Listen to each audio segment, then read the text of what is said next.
In rural Alabama, a 67-year-old former teacher was about to discover the true nature of family loyalty. What started as a routine doctor's appointment took a shocking turn when she came face to face with a terminal cancer diagnosis and her children's barely concealed relief. Victoria Barnes wasn't your typical grandmother.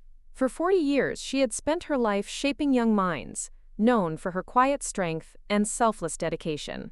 When she encountered the devastating 6-month prognosis, she had no idea she was walking into a web of family greed. Victoria's unexpected survival would lead to a reckoning that exposed decades of buried resentment and financial desperation. What began as a death sentence became a journey of empowerment and shocking family betrayals.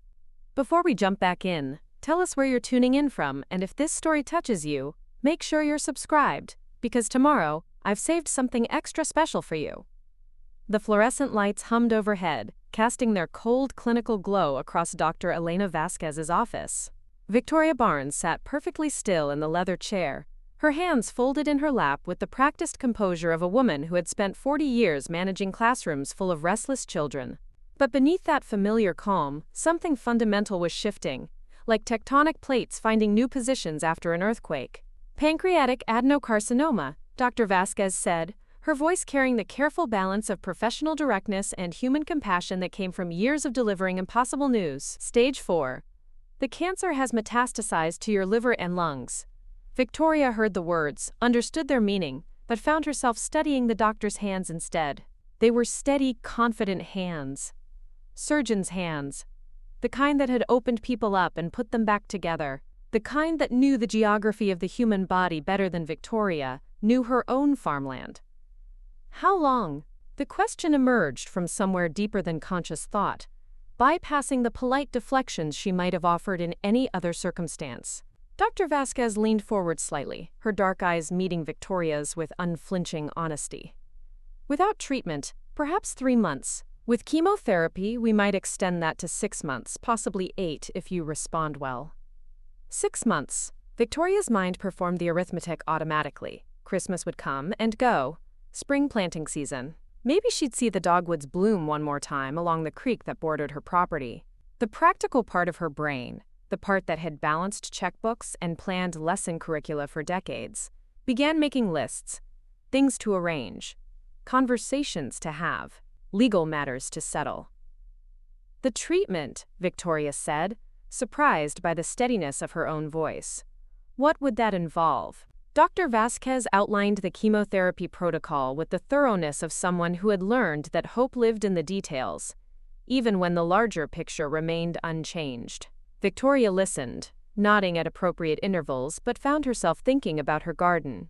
She'd planted tomatoes just last week, Cherokee purples and early girls that wouldn't ripen until July. Someone else would have to tend them now. The consultation lasted another 20 minutes, filled with pamphlets and appointment scheduling, and the gentle, necessary bureaucracy of dying. Dr. Vasquez walked her to the door personally, her hand briefly touching Victoria's shoulder.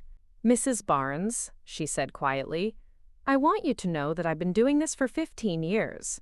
Some patients surprise me.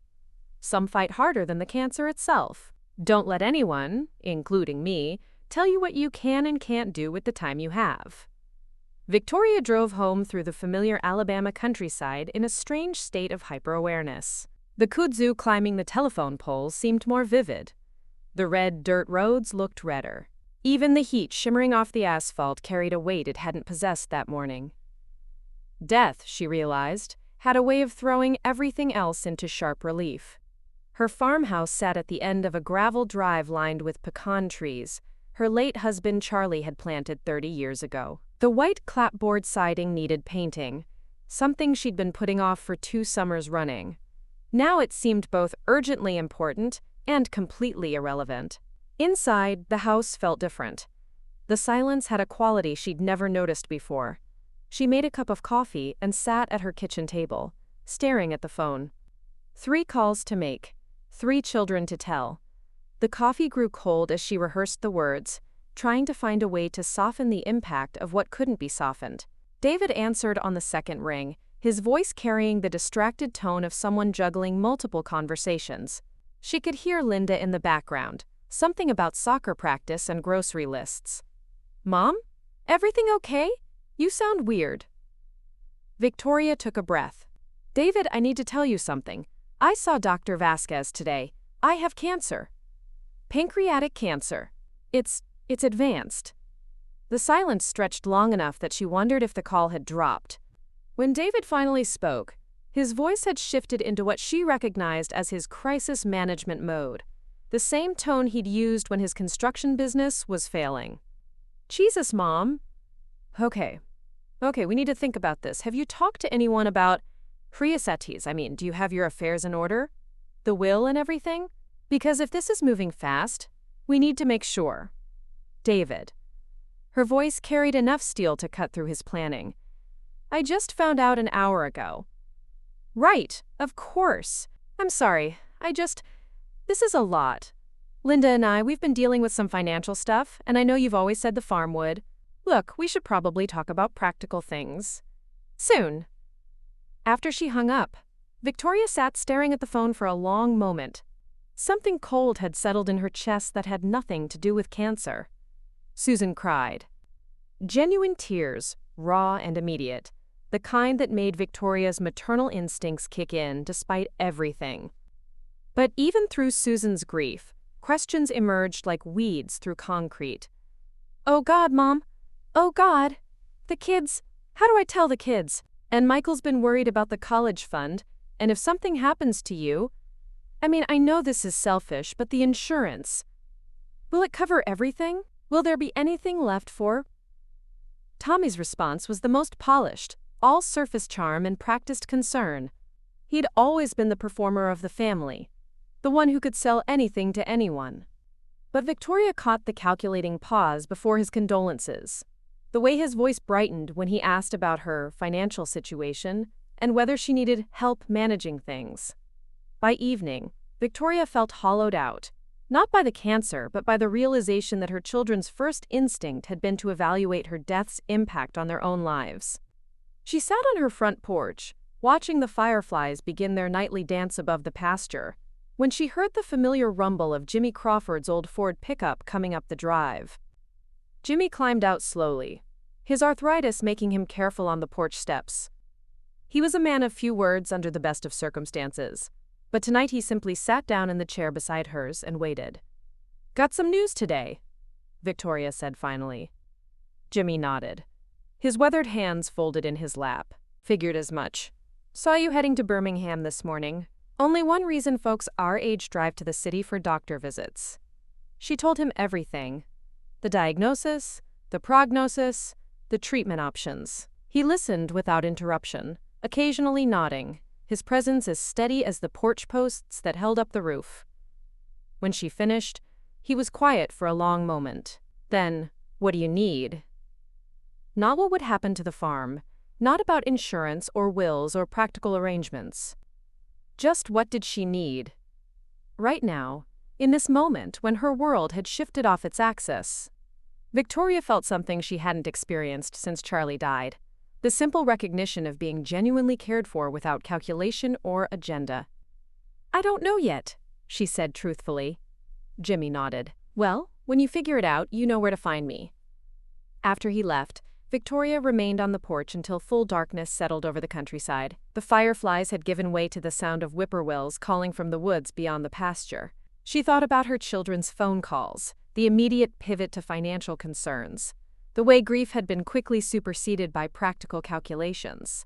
For 40 years, she'd put their needs first, their happiness above her own comfort, their futures ahead of her present. She'd been the accommodating mother, the giving widow, the woman who said yes when no would have served her better. But something had changed in Dr. Vasquez's office, something that went deeper than a medical diagnosis. Perhaps it was the clarity that came with facing mortality.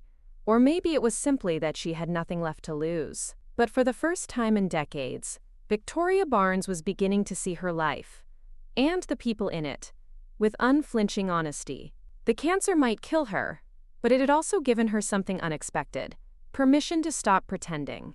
And as she finally rose from her chair and headed inside, Victoria found herself wondering what other truths might emerge when she stopped being the person everyone expected her to be. Tomorrow would bring chemotherapy discussions and legal arrangements and all the grim logistics of dying. But tonight, something had awakened in her that felt strangely like strength.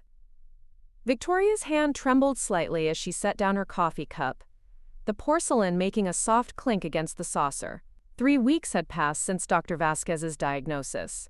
3 weeks of playing the role of grateful mother, while her children orchestrated what they believed would be her final act. The morning sun slanted through her kitchen windows, casting long shadows across the worn oak table, where she'd shared countless meals with Charlie, where she'd helped her children with homework decades ago. Today, they were all coming. David had called it a family meeting to discuss Mom's situation, his voice carrying that careful blend of concern and efficiency that made her skin crawl. Linda had insisted on bringing casseroles, as if food could somehow make the conversation about Victoria's impending death more palatable. Victoria moved through her morning routine with deliberate precision. She'd learned in these past weeks that routine was an anchor when everything else felt adrift. Coffee first, then a walk around the property to check on the garden, feeding the chickens that still pecked hopefully at the ground near their coop. Charlie had built that coop with his own hands, back when they'd believed they had endless time for such projects. The irony wasn't lost on her that facing death had made her more aware of living than she'd been in years. By 10 o'clock, the gravel driveway announced the arrival of David's oversized pickup truck, the one he couldn't really afford but drove anyway because image mattered in his construction business, or what was left of it. Linda emerged from the passenger side wearing what Victoria had come to think of as her serious family business outfit, a navy blazer that probably cost more than most people spent on groceries in a month. Susan arrived 15 minutes later, her minivan dusty from the drive, 3 car seats in the back row, testament to the life she'd built with her husband Michael.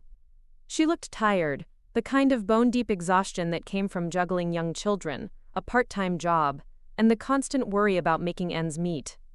Victoria felt a familiar pang of maternal concern, quickly followed by the newer, sharper recognition of how even Susan's genuine love seemed tangled up with financial anxiety. Tommy pulled up last, his motorcycle loud enough to scatter the chickens. At 38, he still rode like he was 18, still carried himself with the swagger of the high school football star he'd once been. But Victoria could see the tremor in his hands as he removed his helmet, could recognize the telltale signs of someone fighting to stay clean, until the next fix became available. They gathered in her living room, the same room where they'd opened Christmas presents and celebrated birthdays, where Charlie had taught them all to play chess on Sunday afternoons. The familiar space felt different now, charged with an undercurrent of expectation that made Victoria's chest tighten. David took charge, as he always did. He spread papers across her coffee table with the authority of someone who'd convinced himself he was being helpful rather than predatory. "Mom, we've been thinking about your situation," he began, his voice carrying that practiced reasonableness he'd perfected during his construction business dealings.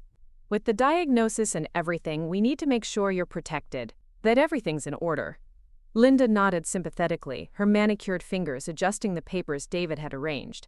"We know this is difficult, Victoria, but David's been researching elder care options, and there are some wonderful facilities." "I'm not ready for a facility," Victoria interrupted quietly. "Dr. Vasquez says I have time. Maybe not much, but some." Susan shifted uncomfortably in her chair, her coffee cup balanced on her knee. "Of course, Mom, we're not rushing anything. But maybe we should think about practical things, like the farm. It's so much work for you to manage alone, especially with treatment and everything." Tommy had been unusually quiet, but now he leaned forward with that charming smile that had gotten him out of trouble since childhood. "Mom, you know we just want what's best for you. And honestly, this place is pretty isolated. What if something happens and we can't get to you in time?" Victoria studied her youngest son's face, noting the slight dilation of his pupils, the way his fingers drummed against his jeans. He needed money, needed it badly, and was fighting to stay coherent long enough to secure his share of whatever they believed was coming. "What exactly are you all suggesting?" she asked, though she suspected she already knew. David cleared his throat, shuffling through the papers with renewed purpose. "Well, we've been looking at your assets. The farm's worth quite a bit. The land values in this area have really gone up. And with your life insurance policy, there are some tax implications we should consider. If we transferred ownership now, while you're still here to oversee things, we could avoid probate entirely. The room fell silent, except for the ticking of the grandfather clock Charlie had inherited from his father. Victoria let the silence stretch, watching her children's faces, seeing the careful masks they wore over their eagerness. "And where would I live?" she asked finally. "Oh, you'd stay here, of course," Linda said quickly. "Nothing would change for you day to day, it's just paperwork, really." "Legal protection." Susan nodded, though Victoria caught the flicker of uncertainty in her daughter's eyes. "We'd never do anything to make you uncomfortable, Mom. You know that." But Victoria was beginning to understand that she didn't know that at all. She was beginning to understand that the people sitting in her living room, people she'd raised and loved and sacrificed for, were capable of things she'd never imagined. "I need to think about it," she said, rising from her chair with more steadiness than she felt. "This is all very sudden." David's jaw tightened almost imperceptibly. "Mom, we don't have unlimited time here. With your condition, it's important to get these things settled sooner rather than later." "I said I need to think about it." There was something in her tone that made all three of her children look at her more sharply. Victoria realized she'd spoken with an authority she rarely used with them, the voice she'd reserved for the most disruptive students in her classroom. They stayed for another hour, making stilted conversation about treatment schedules and family news, but the tension remained.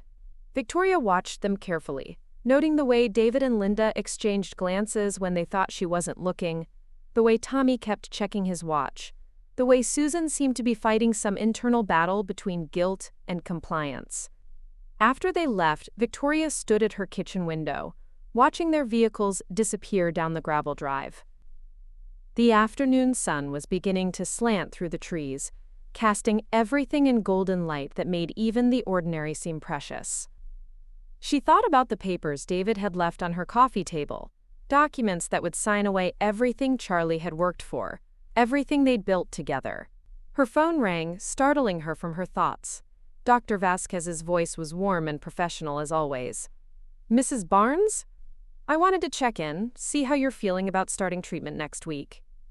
"I'm ready," Victoria said, and realized she meant it in ways that had nothing to do with chemotherapy. "Good. And how are you handling things emotionally? Family support can make such a difference in these situations." Victoria found herself telling Dr. Vasquez about the morning's meeting, about the papers and the suggestions and the feeling that her children were circling her like vultures waiting for something to die. She spoke carefully, not wanting to seem paranoid or bitter, but needing to voice the growing unease that had taken root in her chest. Dr. Vasquez listened without interruption, then spoke with the careful precision of someone who'd seen this scenario before. "Mrs. Barnes, I want you to know that what you're describing, family members pressuring patients to make financial decisions during a health crisis, it's more common than you might think. And it's not necessarily a reflection of how much they love you." "Then what is it a reflection of?" "Fear, desperation, sometimes greed. But often, it's people trying to gain control over a situation that feels completely out of control." After the call ended, Victoria remained at the kitchen table as darkness settled over the countryside. She thought about control, about the illusion of it she'd maintained for so many years by being the accommodating mother, the woman who said yes when no would have served her better. But cancer had a way of stripping away illusions, and what she was left with was a clarity that felt both terrifying and liberating. Her children weren't grieving her impending death, they were planning for it. They weren't concerned about her comfort, they were concerned about their inheritance. Tomorrow would bring the first chemotherapy session, the beginning of a fight she might not win. But tonight, Victoria Barnes was beginning to understand that there were different kinds of battles worth fighting, and some of them had nothing to do with cancer at all. The house settled around her with familiar creaks and sighs, the sounds of a place that had sheltered 3 generations of her family. She wouldn't give it up without a fight. She wouldn't give up anything without a fight. Not anymore. Outside, the whippoorwills began their evening song. and Victoria found herself listening, with the attention of someone who'd learned not to take such simple pleasures for granted. She had time, maybe not much, but some, and she intended to use every moment of it wisely. Victoria's fingers gripped the steering wheel as she pulled into the parking lot of the Regional Cancer Center, the morning sun creating a harsh glare against the medical building's glass facade.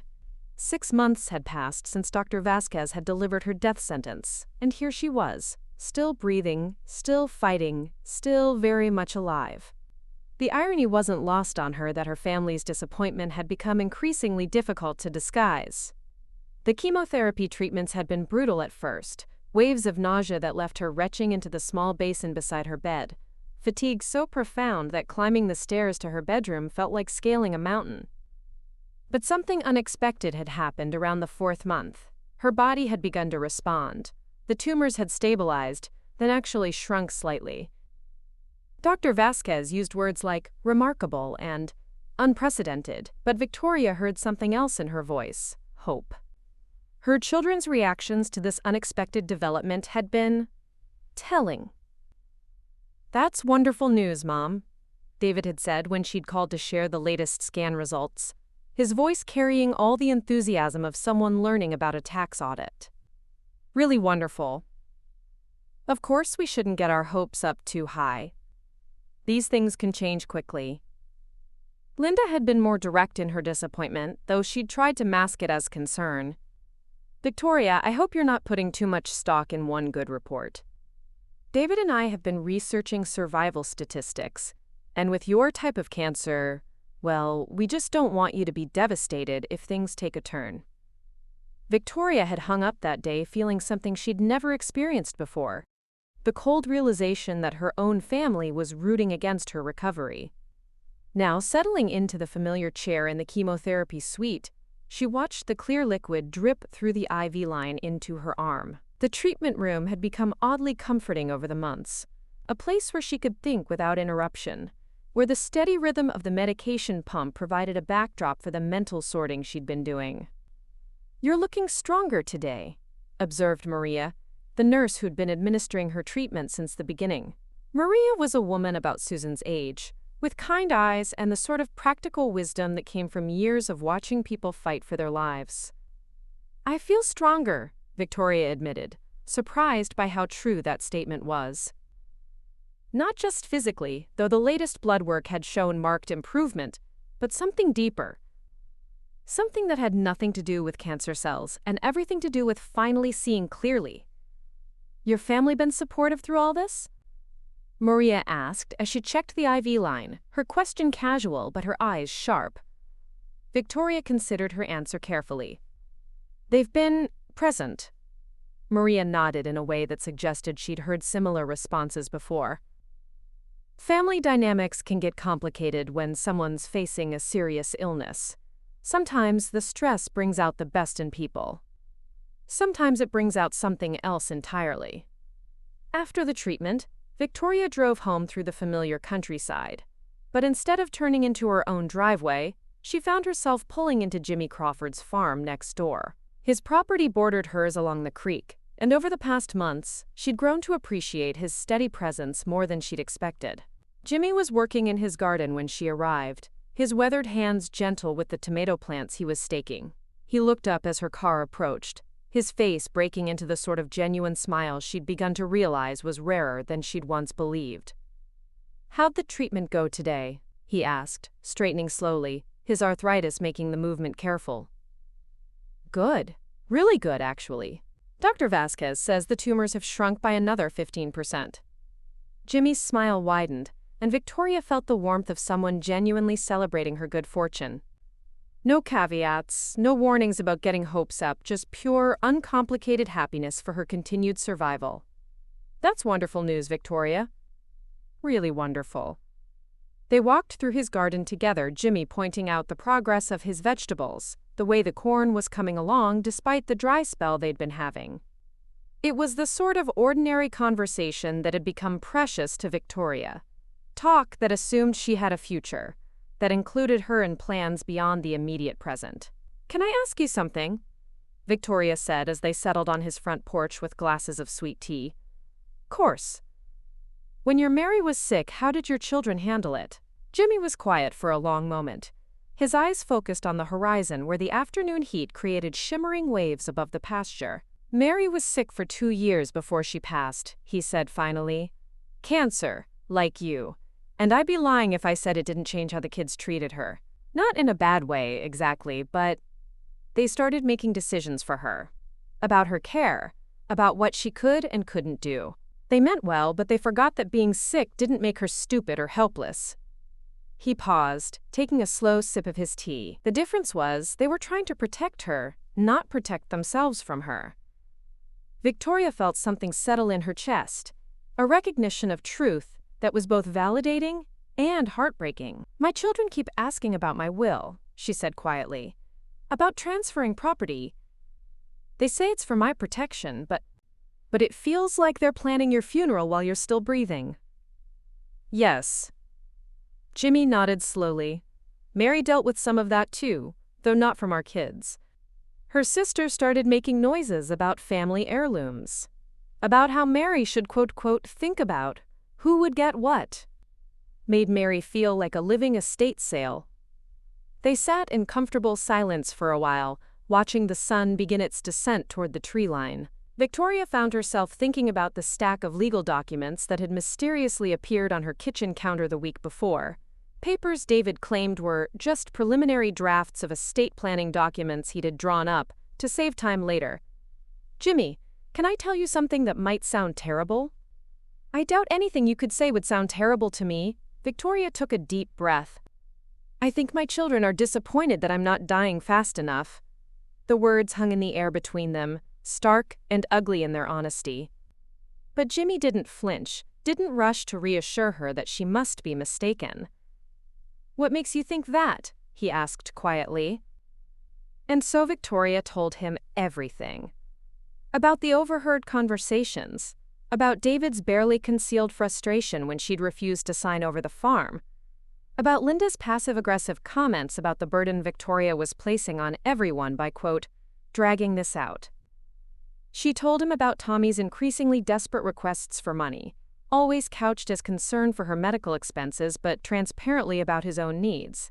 She even told him about Susan, the most painful betrayal of all, because Susan's love seemed genuine, even as her actions suggested she'd already mentally divided up Victoria's belongings.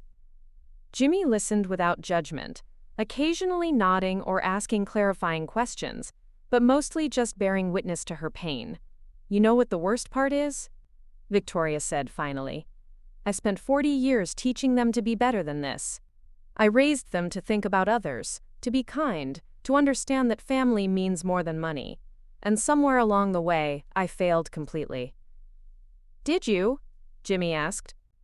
Or did you teach them exactly what you thought you should teach them, and they chose to ignore those lessons when it became inconvenient? Victoria looked at him sharply. What do you mean? I mean, you can't control what other people choose to do, Victoria, even your own children. Especially your own children, once they're grown. You can raise them right, but you can't make them be right. As the evening settled around them, Victoria felt something shifting inside her, a letting go of responsibility she'd carried for decades, a recognition that her children's choices were their own. She'd spent months feeling guilty for doubting their motives, for questioning their love. But guilt, she was beginning to understand, was just another form of accommodation. I need to do something, she said suddenly. What's that? I need to stop pretending I don't see what's happening. I need to stop making it easy for them to treat me like I'm already dead. Jimmy smiled, the expression both sad and proud. Mary said something similar, about 6 months before she passed. She said being sick had taught her the difference between being loved and being managed. Victoria drove home as darkness settled over the countryside, her mind clearer than it had been in months. The chemotherapy was working. Her body was fighting back against the cancer that was supposed to have killed her by now. But more than that, she was fighting back against the assumption that being sick made her powerless. Her house sat at the end of the gravel drive, porch light glowing warm and yellow in the gathering darkness. It was her house, her land, her life. And for however much time she had left, 6 months or 6 years, She intended to live it on her own terms. The phone was ringing as she walked through the front door. David's number on the caller ID. For the first time in months, Victoria Barnes let it ring. Victoria stood at her kitchen sink, watching the steam rise from her morning coffee as the phone rang for the fourth time in 20 minutes.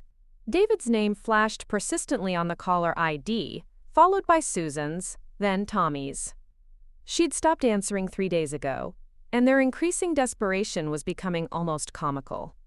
1 year. She'd officially survived 1 year past Dr. Vasquez's initial prognosis, and the shift in her family's behavior had moved from subtle disappointment to barely concealed hostility. The morning sun cast long shadows across her kitchen table, where a stack of increasingly urgent letters from David's attorney sat unopened. She knew what they contained: more legal documents, more suggestions about estate planning, more pressure disguised as concern. The irony was that she felt better than she had in years. The chemotherapy had stabilized her condition to the point where Dr. Vasquez was using words like remission and long-term management. Victoria's body had apparently decided to fight back in ways that confounded medical expectations and thoroughly inconvenienced her children's financial planning. A sharp knock at her front door interrupted her thoughts. Through the window, she could see David's truck in the driveway, and her stomach tightened with familiar dread. She'd been expecting this confrontation, had been preparing for it, but that didn't make it any easier. David stood on her porch with Linda beside him, both wearing expressions of determined concern that didn't quite reach their eyes. Behind them, Susan's minivan was pulling into the drive, and Victoria realized they'd coordinated this ambush. "Mom, we need to talk," David said without preamble as she opened the door. His jaw was set in that stubborn line she remembered from his teenage years, when he'd decided he knew better than everyone else about everything. "Good morning to you too, David." "Linda."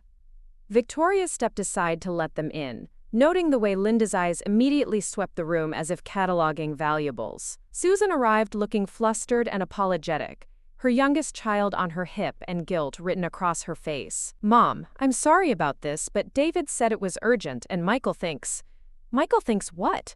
Victoria interrupted, studying her middle daughter's face. Susan flushed. "He thinks we need to have a family conversation about practical things. Preparing and narrating this story took us a lot of time, so if you are enjoying it, subscribe to our channel. It means a lot to us." Now back to the story. They arranged themselves in her living room like a tribunal, David taking Charlie's old recliner without invitation, Linda perched on the edge of the sofa with her purse clutched in her lap like a shield. Susan sat across from them, her baby playing quietly with a set of keys while Victoria settled into her own chair by the window. "Mom, we're worried about you," David began, his voice carrying that patronizing tone she'd come to despise. "You haven't been returning our calls, you're isolating yourself out here, and frankly, we think the stress of your situation is affecting your judgment." Victoria felt something cold and sharp settle in her chest. "My judgment?" Linda leaned forward, her voice taking on what Victoria supposed was meant to be a sympathetic tone. "Victoria, we understand that dealing with a terminal illness is overwhelming.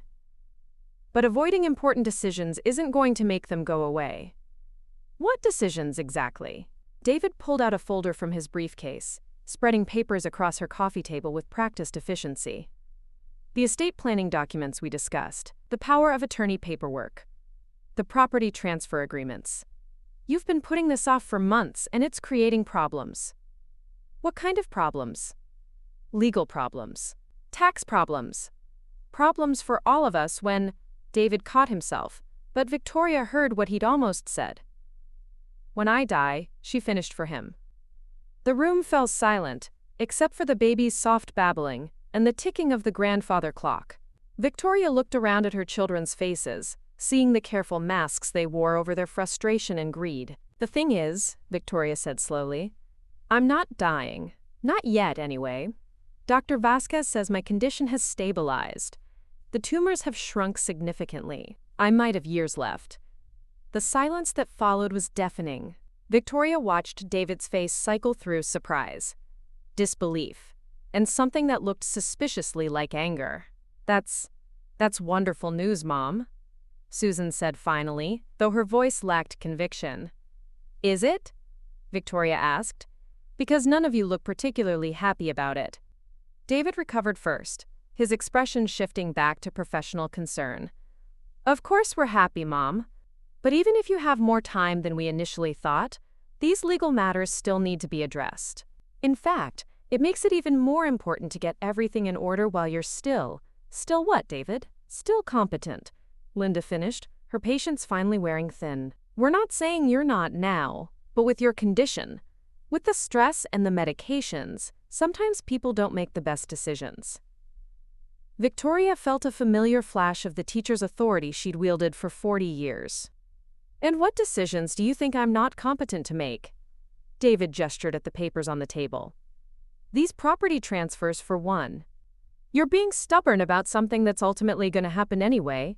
Why not make it easier on everyone? Easier on whom? On all of us, Mom. On you too. Do you really want to spend whatever time you have left dealing with legal complications and financial stress? Victoria stood up slowly, feeling the weight of the moment settling around her like a heavy coat. You want to know what I find stressful, David? What I find stressful is realizing that my own children are sitting in my living room, in the house their father built with his own hands, discussing my death like it's a business transaction. Mom, that's not, Susan started. That's exactly what this is, Victoria cut her off. You've been treating me like a dying estate instead of a living person for months. You ask about my health only in relation to how it affects your timeline. You bring me legal documents instead of flowers. You discuss my assets more than my treatment. David's mask finally slipped completely. Jesus, Mom, we're trying to help you. We're trying to make sure everything is handled properly so you don't have to worry about it. I'm not worried about it, David. I'm worried about you. About me? Victoria moved to the window, looking out at the land Charlie had farmed, the garden she still tended, the life she was apparently supposed to surrender for her children's convenience. I'm worried that you've become the kind of man who would pressure his sick mother to sign away her home. I'm worried that you've forgotten that love isn't supposed to come with legal documents attached. The baby had started to fuss, and Susan bounced him nervously on her knee. Mom, we do love you, we're just trying to be practical. Are you, Susan, is that what this is? Victoria turned to face her daughter directly. Because when Michael worries about the college fund, when he sends you here to pressure me about estate planning, it doesn't feel like love. It feels like inventory management. Susan's face crumpled, tears starting to flow. That's not fair. You know I love you. I know you think you do. But love doesn't come with conditions and timelines, honey. Love doesn't calculate the value of a life against the inconvenience of its continuation. Linda stood up abruptly, her composure finally cracking. This is ridiculous. Victoria, you're being completely unreasonable. David has spent hours working with attorneys to protect your interests, and you're acting like we're trying to steal from you. Aren't you? The question hung in the air like smoke from a fire. Victoria saw the truth flicker across Linda's face before she could hide it, saw David's jaw clench with barely suppressed rage. Get out, Victoria said quietly. Mom, David started. Get out of my house.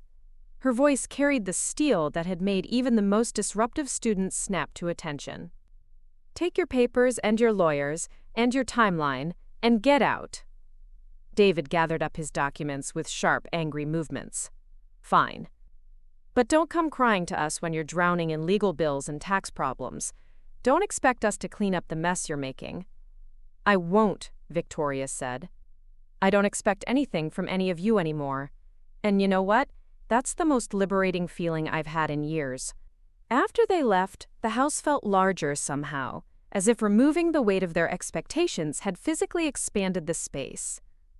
Victoria made herself another cup of coffee and sat at her kitchen table, looking out at the property that was still hers, the life that was still hers to live. The phone started ringing again an hour later. This time it was Tommy's number, and Victoria found herself genuinely curious about what approach he would take. She let it ring until it stopped, then watched as the voicemail notification appeared. She didn't need to listen to know what it would say. More manipulation, more pressure. More of the same entitled assumption that her life belonged to them to manage and dispose of as they saw fit. But Victoria Barnes was done being managed. For For the first time in years, she was going to manage herself. And if that meant disappointing her children's financial expectations, so be it. She'd rather live as herself than die as their accommodating victim. The cancer might eventually kill her, but she'd be damned if she'd let them bury her while she was still breathing. The manila envelope arrived on a Tuesday morning, 2 years and 3 months after Dr. Vasquez had pronounced Victoria's death sentence. She found it wedged between her screen door and the frame, her name typed across the front in official-looking letters that made her stomach clench with familiar dread. No return address, but she recognized the law firm's letterhead from the documents David had been pushing for months. Victoria carried the envelope to her kitchen table, setting it down beside her coffee cup like something that might bite. The morning sun streamed through her windows, highlighting the dust motes that danced in the air, and she found herself thinking about how such ordinary moments had become precious since her diagnosis. She'd learned to notice things she'd taken for granted for decades: the way light moved across her kitchen counter, the sound of birds in the pecan trees Charlie had planted, the simple pleasure of being alive when everyone expected her to be dead. The envelope contained exactly what she'd feared: official-looking documents with her name typed across the top, power of attorney papers that would give David legal control over her finances, her property, her medical decisions. Everything. A yellow sticky note in David's handwriting was attached to the cover letter. Mom. Had these drawn up to make things easier. Just need your signature and notarization. We'll stop by Thursday to pick them up. D. Victoria read through the documents slowly, her teacher's mind parsing the legal language that was clearly designed to sound protective, while stripping away every shred of her autonomy. The papers would give David authority to make medical decisions on her behalf, to sell her property, to access her bank accounts, to essentially treat her as incompetent, while she was still very much capable of managing her own affairs. The audacity of it took her breath away. He hadn't asked her permission to have these drawn up. He hadn't discussed the terms with her. He'd simply decided what needed to happen and expected her to comply. Victoria was still staring at the papers when her phone rang. Patricia Wells' name appeared on the caller ID, and Victoria answered with relief. Patricia had been the manager at First National Bank of Millerville for 15 years, and she'd known Victoria since her teaching days. "Victoria, honey, I hope you don't mind me calling," Patricia's voice carried a careful professional tone. "But I wanted to give you a heads up about something.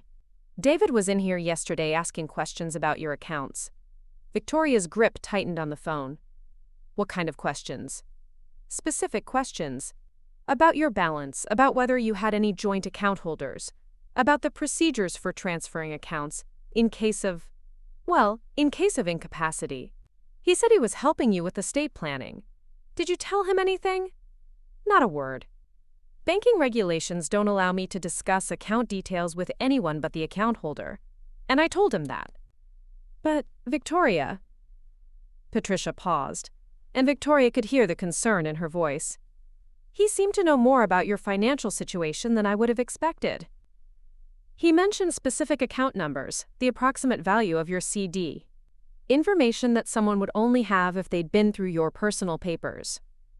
Victoria felt a chill that had nothing to do with the morning air. "He has keys to my house," she said quietly, "for emergencies. Honey, you might want to think about changing those locks. And maybe we should discuss some additional security measures for your accounts. I've seen this sort of thing before, and it doesn't usually end well." After Patricia hung up, Victoria sat staring at the power of attorney documents with new understanding. This wasn't just about David's impatience with her continued survival. This was a calculated attempt to gain control of assets he clearly believed should already be his. She was still processing this revelation when she heard the familiar rumble of Jimmy Crawford's pickup truck in her driveway. Through the window, she watched him climb out slowly, a brown paper bag in his hands and his usual gentle smile creasing his weathered face. "Brought you some tomatoes from the garden," he said when she opened the door. "Cherokee purples came in especially nice this year." Victoria accepted the bag gratefully, inhaling the earthy scent of vine-ripened tomatoes that reminded her of summers from her childhood. "Jimmy, can I ask you something?" "Course." "If someone you trusted had keys to your house, and you found out they'd been going through your personal papers without permission. What would you do? Jimmy's expression grew serious. Depends on who it was and what they were looking for. But I reckon I'd start by changing the locks and asking some hard questions. Victoria told him about the documents, about Patricia's phone call, about the growing realization that David's concern for her welfare was actually concern for her wealth. Jimmy listened without interruption, his weathered hands folded in his lap, his eyes never leaving her face. "What are you going to do?" he asked when she finished. "I don't know. Part of me wants to call him and demand an explanation. But another part of me—" She paused, struggling to articulate the feeling that had been growing in her chest. "Another part of me wants to see just how far he's willing to go." Jimmy nodded slowly. Sometimes the only way to know what someone's really made of is to let them show you. That afternoon, Victoria drove to town with a sense of purpose she hadn't felt in months. Her first stop was the hardware store, where she purchased new locks for her front and back doors. Her second stop was the bank, where Patricia Wells was waiting with a stack of paperwork that would add additional security measures to her accounts. "I'm requiring dual authorization for any large withdrawals," Patricia explained as Victoria signed the forms. "And I'm putting a flag on your account that will alert me to any unusual activity or requests for information. What if David comes back asking questions? I'll tell him what I told him yesterday, that I can only discuss account details with you. But Victoria, you should know that what he was asking about yesterday, those weren't casual questions. Someone coached him on banking procedures." Victoria felt the pieces clicking together in her mind. Linda's background in finance, David's suddenly sophisticated understanding of estate planning, the legal documents that had appeared with suspicious speed and precision. Her third stop was the law office of Margaret Hendricks, a woman Victoria had known since Margaret was a student in her fourth-grade class 30 years ago. Margaret specialized in elder law, and her expression grew increasingly grim as Victoria explained her situation. "Mrs. Barnes, what you're describing sounds like the preliminary stages of financial elder abuse," Margaret said, her voice carrying the same authoritative tone she'd used when arguing cases in court. "The unauthorized access to financial information, the pressure to sign over legal authority, the involvement of family members, these are classic warning signs." "But they're my children," Victoria protested, even as she knew how naive that sounded. "Unfortunately, statistics show that family members are the most common perpetrators of elder financial abuse. Love and greed can coexist in ways that are very painful for everyone involved." Margaret outlined several protective measures Victoria could take: revoking David's keys and access to her property, establishing clear legal documentation of her mental competency, creating safeguards around her financial accounts. But the most important advice was simpler. "Don't sign anything you haven't had independently reviewed," Margaret said. "And don't let anyone pressure you into making decisions based on their timeline instead of your own." Victoria drove home as the sun was setting, her mind clearer than it had been in months. She installed the new locks herself, taking satisfaction in the solid click of tumblers that David's keys would no longer turn.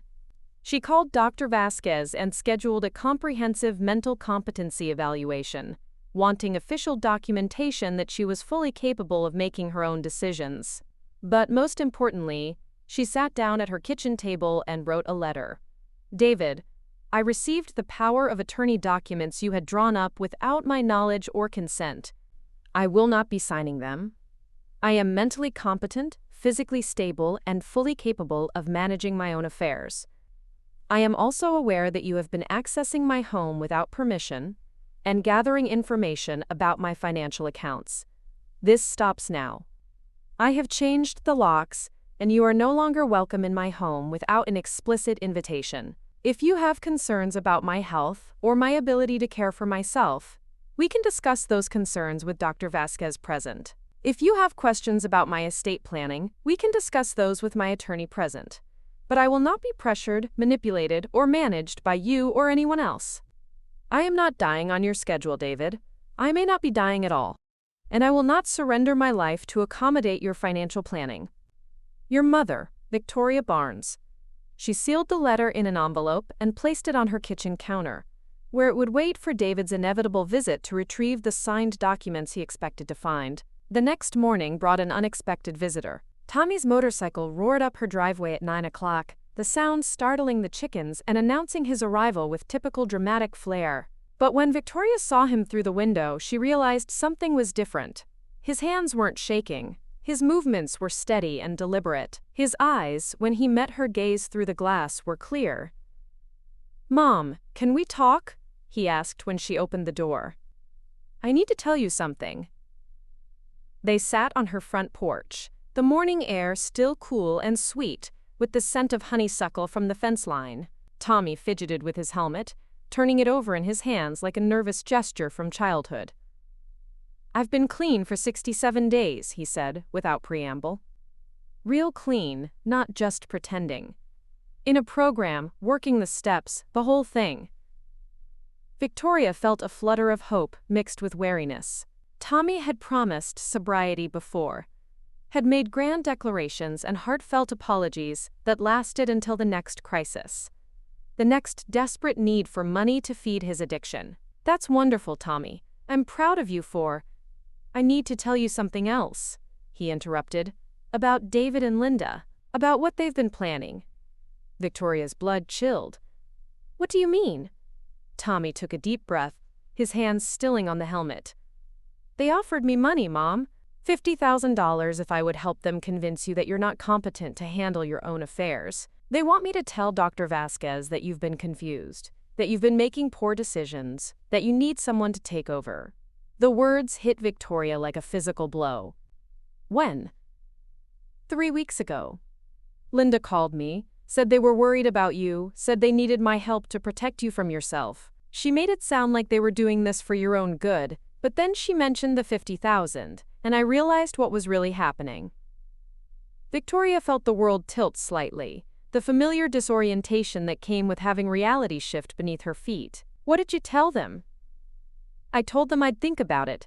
I was using pretty heavy then, and 50,000 sounded like a lifetime supply of pills. But when I got clean, really clean, I started thinking about what they were asking me to do."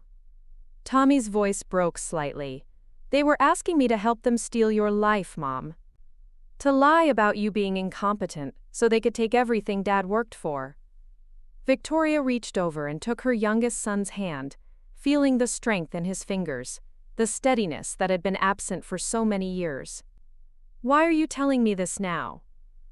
"Because I love you. Because you deserved better from all of us, and especially from me. Because I've spent the last 10 years being the son who disappointed you, and I want to try being the son who protects you instead." They sat in silence for a long moment, watching the morning sun climb higher above the tree line.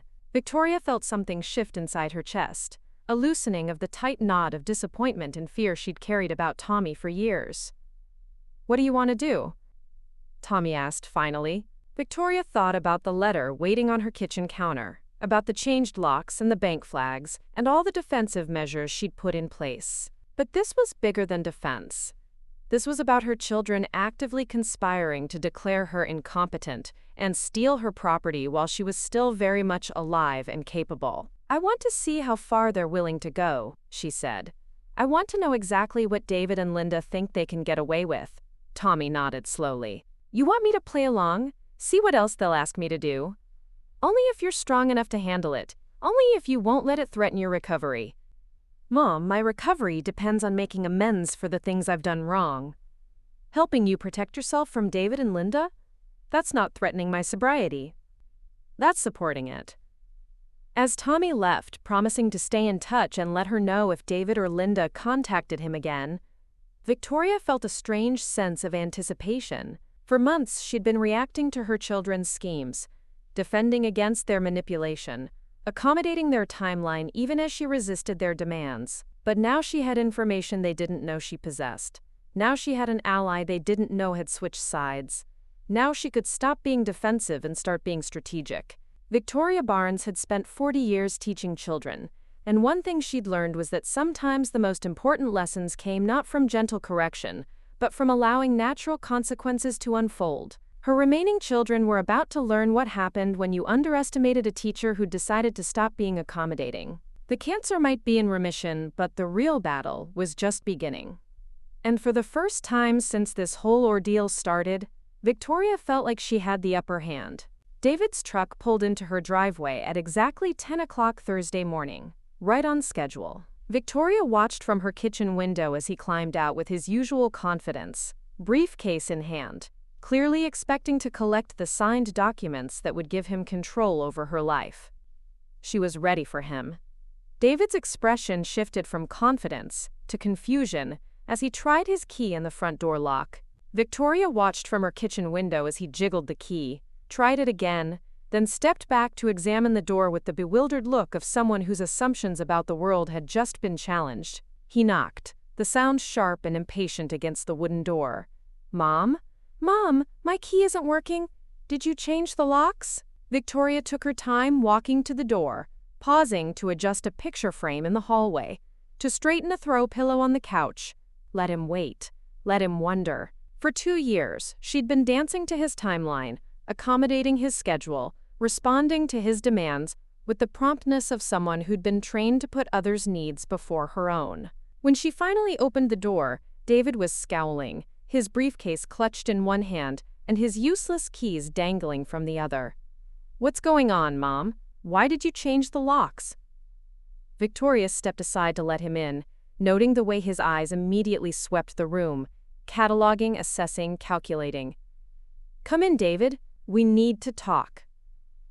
He settled into Charlie's old recliner without invitation, spreading his papers across the coffee table with the presumptuous efficiency she'd come to despise. "Mom, I don't have a lot of time today.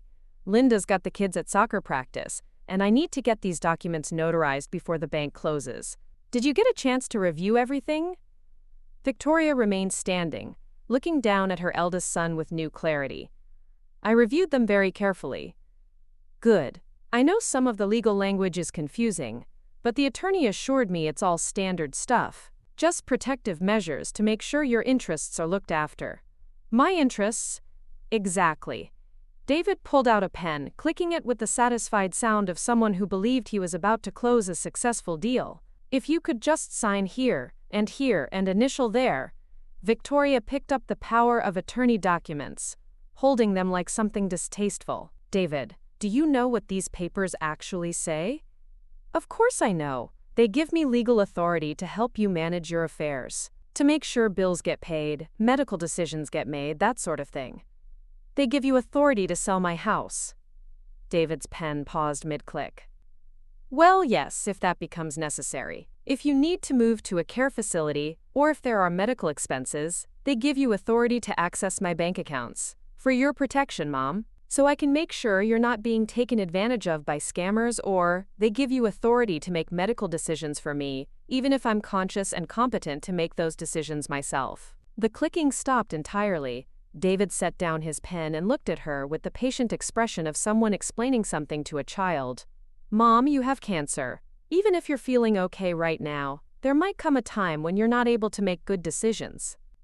The medications, the stress, the disease itself, all of that can affect judgment." Victoria felt the familiar flash of teacher's authority, the steel that had made even the most disruptive students sit up and pay attention. "My judgment is fine, David. Fine enough to recognize that these documents have nothing to do with protecting me and everything to do with controlling me." "That's not true, isn't it?"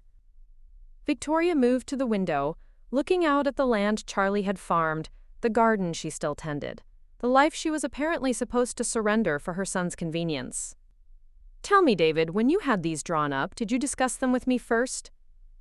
"I wanted to surprise you. To take care of the legal complexity so you wouldn't have to worry about it." "When you went to the bank asking about my accounts, were you planning to mention that to me?" David went very still. "Who told you about that?" "Does it matter?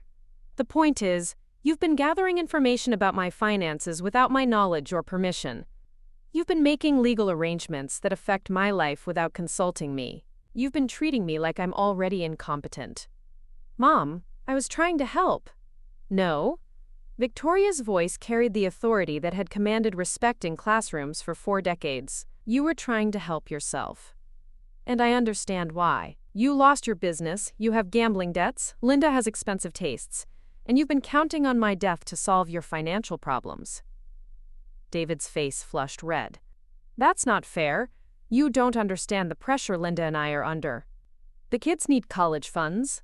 We've got mortgage payments, and with your condition, my condition is stable. Dr. Vasquez says I could live for years. The silence that followed was deafening. Victoria watched her son's face cycle through surprise, disbelief, and something that looked unmistakably like anger. That's great news, Mom," he said finally, though his voice suggested otherwise. "Is it, David? Because you don't look happy about it." "Of course I'm happy. It's just, it does complicate things." "What things?" David gestured helplessly at the papers scattered across the coffee table. "All of this. The planning we've been doing. Linda and I have made some financial commitments based on what the doctors originally told us." Victoria felt the cold certainty settle in her chest. "What kind of commitments?" "We bought a house. A bigger house. In a better school district for the kids. The down payment came from a loan against your life insurance policy." "You took a loan against my life insurance?" "It's perfectly legal. You listed me as the beneficiary, and the insurance company allows policy loans against the death benefit. We thought you'd want the kids to have better opportunities." Victoria stared at her son, seeing him clearly for perhaps the first time in his adult life. "You bought a house with money from my death benefit, while I'm still alive. The payments are manageable as long as things proceed according to the original timeline." "The original timeline." Victoria repeated the words slowly, tasting their bitter implications. "You mean as long as I die when you expected me to die?" David's professional composure finally cracked completely. "Jesus, Mom, do you think this is easy for any of us? Do you think we want you to die? But the reality is, you have cancer. Terminal cancer. And pretending that's not true doesn't help anyone." "I'm not pretending anything, David. I'm living with cancer. Successfully, it turns out. My tumors have shrunk by 40%. My blood work is stable. I feel better than I have in years. For now. But cancer is unpredictable. You could take a turn for the worse at any time." Victoria heard the hope in his voice, the barely concealed wish that her recovery would prove temporary, and felt something die inside her chest. Not cancer cells this time, but the last remnant of maternal illusion about her eldest son's character. "Get out," she said quietly. "Mom, get out of my house. Take your papers and your timeline and your financial commitments and get out." David stood up slowly, his face cycling through anger and disbelief. "You're making a mistake. You're going to need help managing things. And if you push away the people who care about you, the people who care about me aren't the ones pressuring me to sign away my legal rights so they can pay for houses they bought with my death money." "Fine." David gathered up his papers with sharp, angry movements. "But don't come crying to us when you realize you can't handle everything on your own. Don't expect us to clean up the mess you're making." "I won't expect anything from you ever again, David." That's the most liberating realization I've had in years. After he left, Victoria sat in the sudden silence of her living room, feeling the weight of truth settling around her like dust after an explosion. Her eldest son had borrowed money against her life insurance policy to buy a house, then tried to manipulate her into signing documents that would have given him control over her assets. The audacity of it was breathtaking, but more than that, the coldness of it, the casual assumption that her life existed primarily to fund his financial plans. The phone rang 20 minutes later, Linda's name on the caller ID. "Victoria, David told me about your conversation. I think there's been a misunderstanding." "Have there been?" David was just trying to help. "He's been so worried about you, and when the insurance company offered the policy loan, it seemed like a way to provide security for the grandchildren. Security that depends on my death. Well, eventually, yes. But that's what life insurance is for, isn't it? To provide for your family when you're gone?" Victoria marveled at Linda's ability to make theft sound like prudent financial planning. I'm not gone, Linda. I'm very much here. For now. But David's been researching your type of cancer, and the survival rates are irrelevant to my current situation. I'm stable, I'm competent, and I'm not dying on your schedule. Linda's voice shifted, losing its false sympathy and revealing the steel beneath. Victoria, you're being selfish. You have grandchildren who need college funds, children who have financial obligations.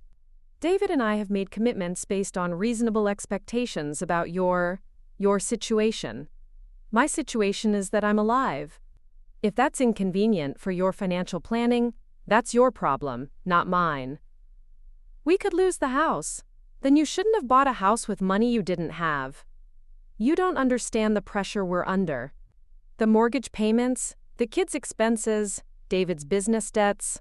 I understand perfectly. You gambled on my death, and I'm not dying fast enough to cover your bet. The silence stretched long enough that Victoria wondered if Linda had hung up. When she finally spoke, her voice was cold and calculating.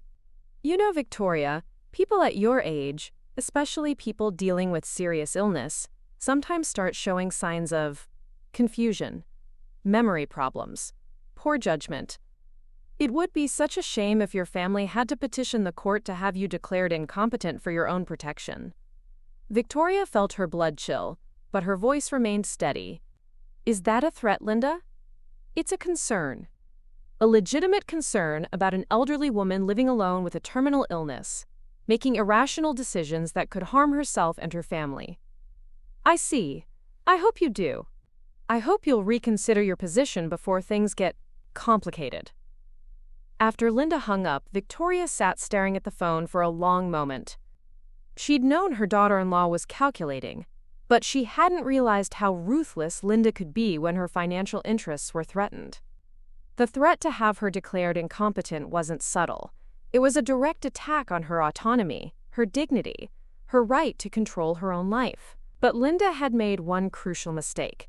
She'd revealed her hand too early, shown her true intentions too clearly. And she had no idea that Victoria now had allies she didn't know about. Victoria picked up her phone and dialed Tommy's number.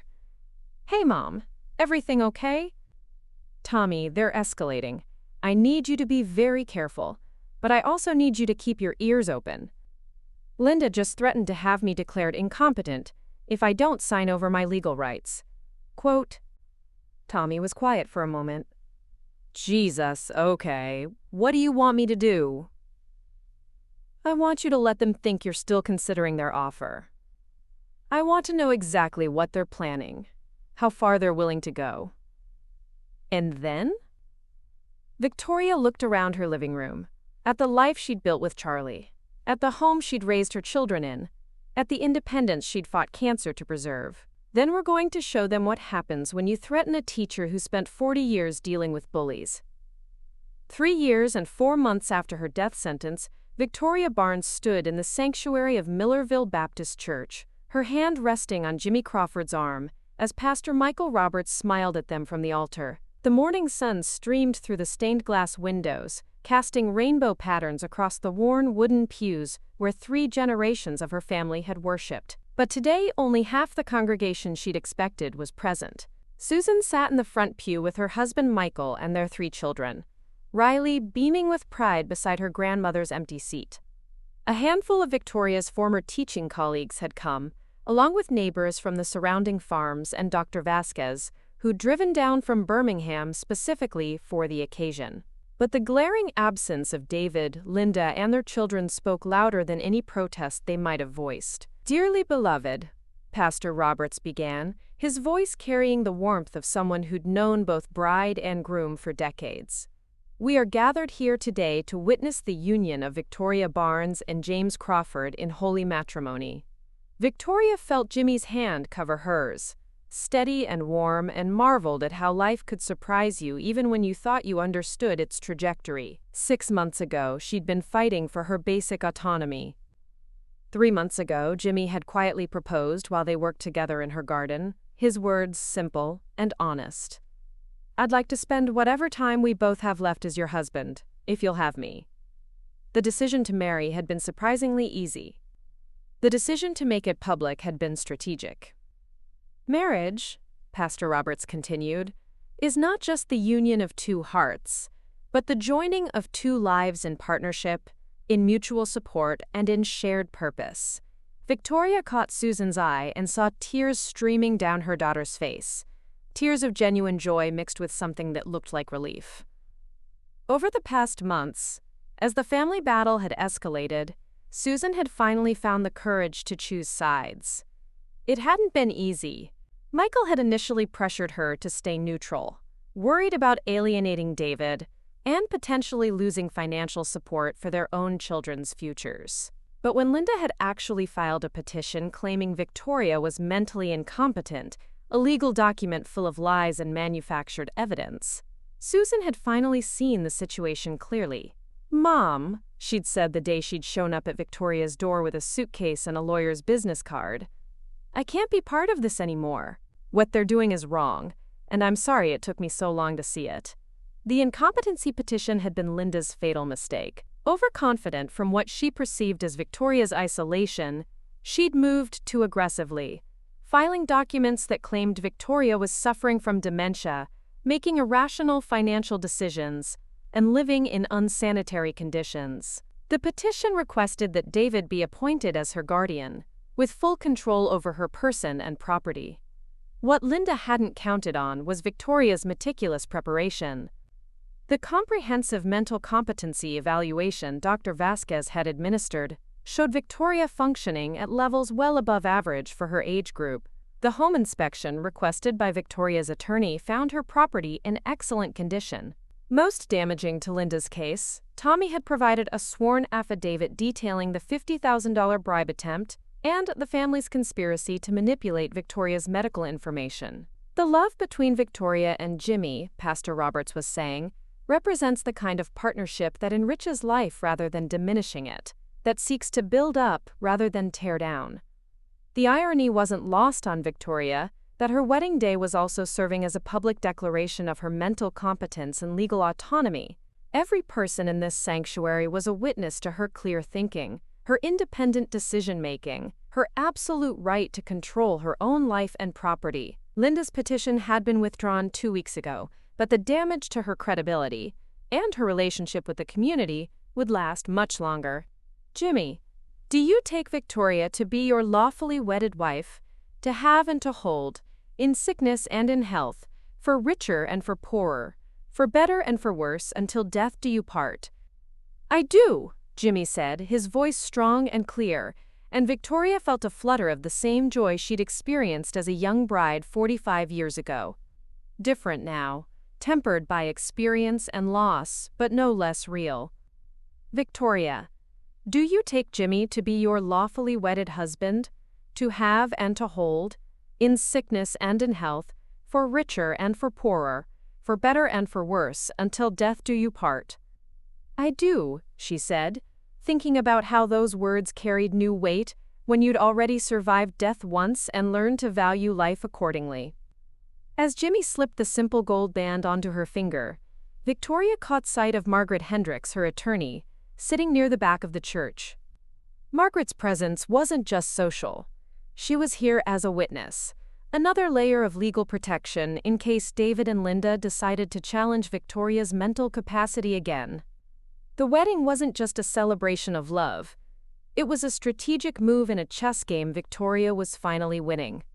The reception was held in the church fellowship hall, the same room where Victoria had attended countless potluck dinners and church socials over the years.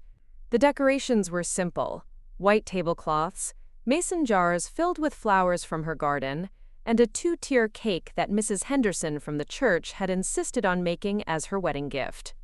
Riley Martinez, now 17, and towering over most of the adults in the room, approached Victoria as she cut the cake.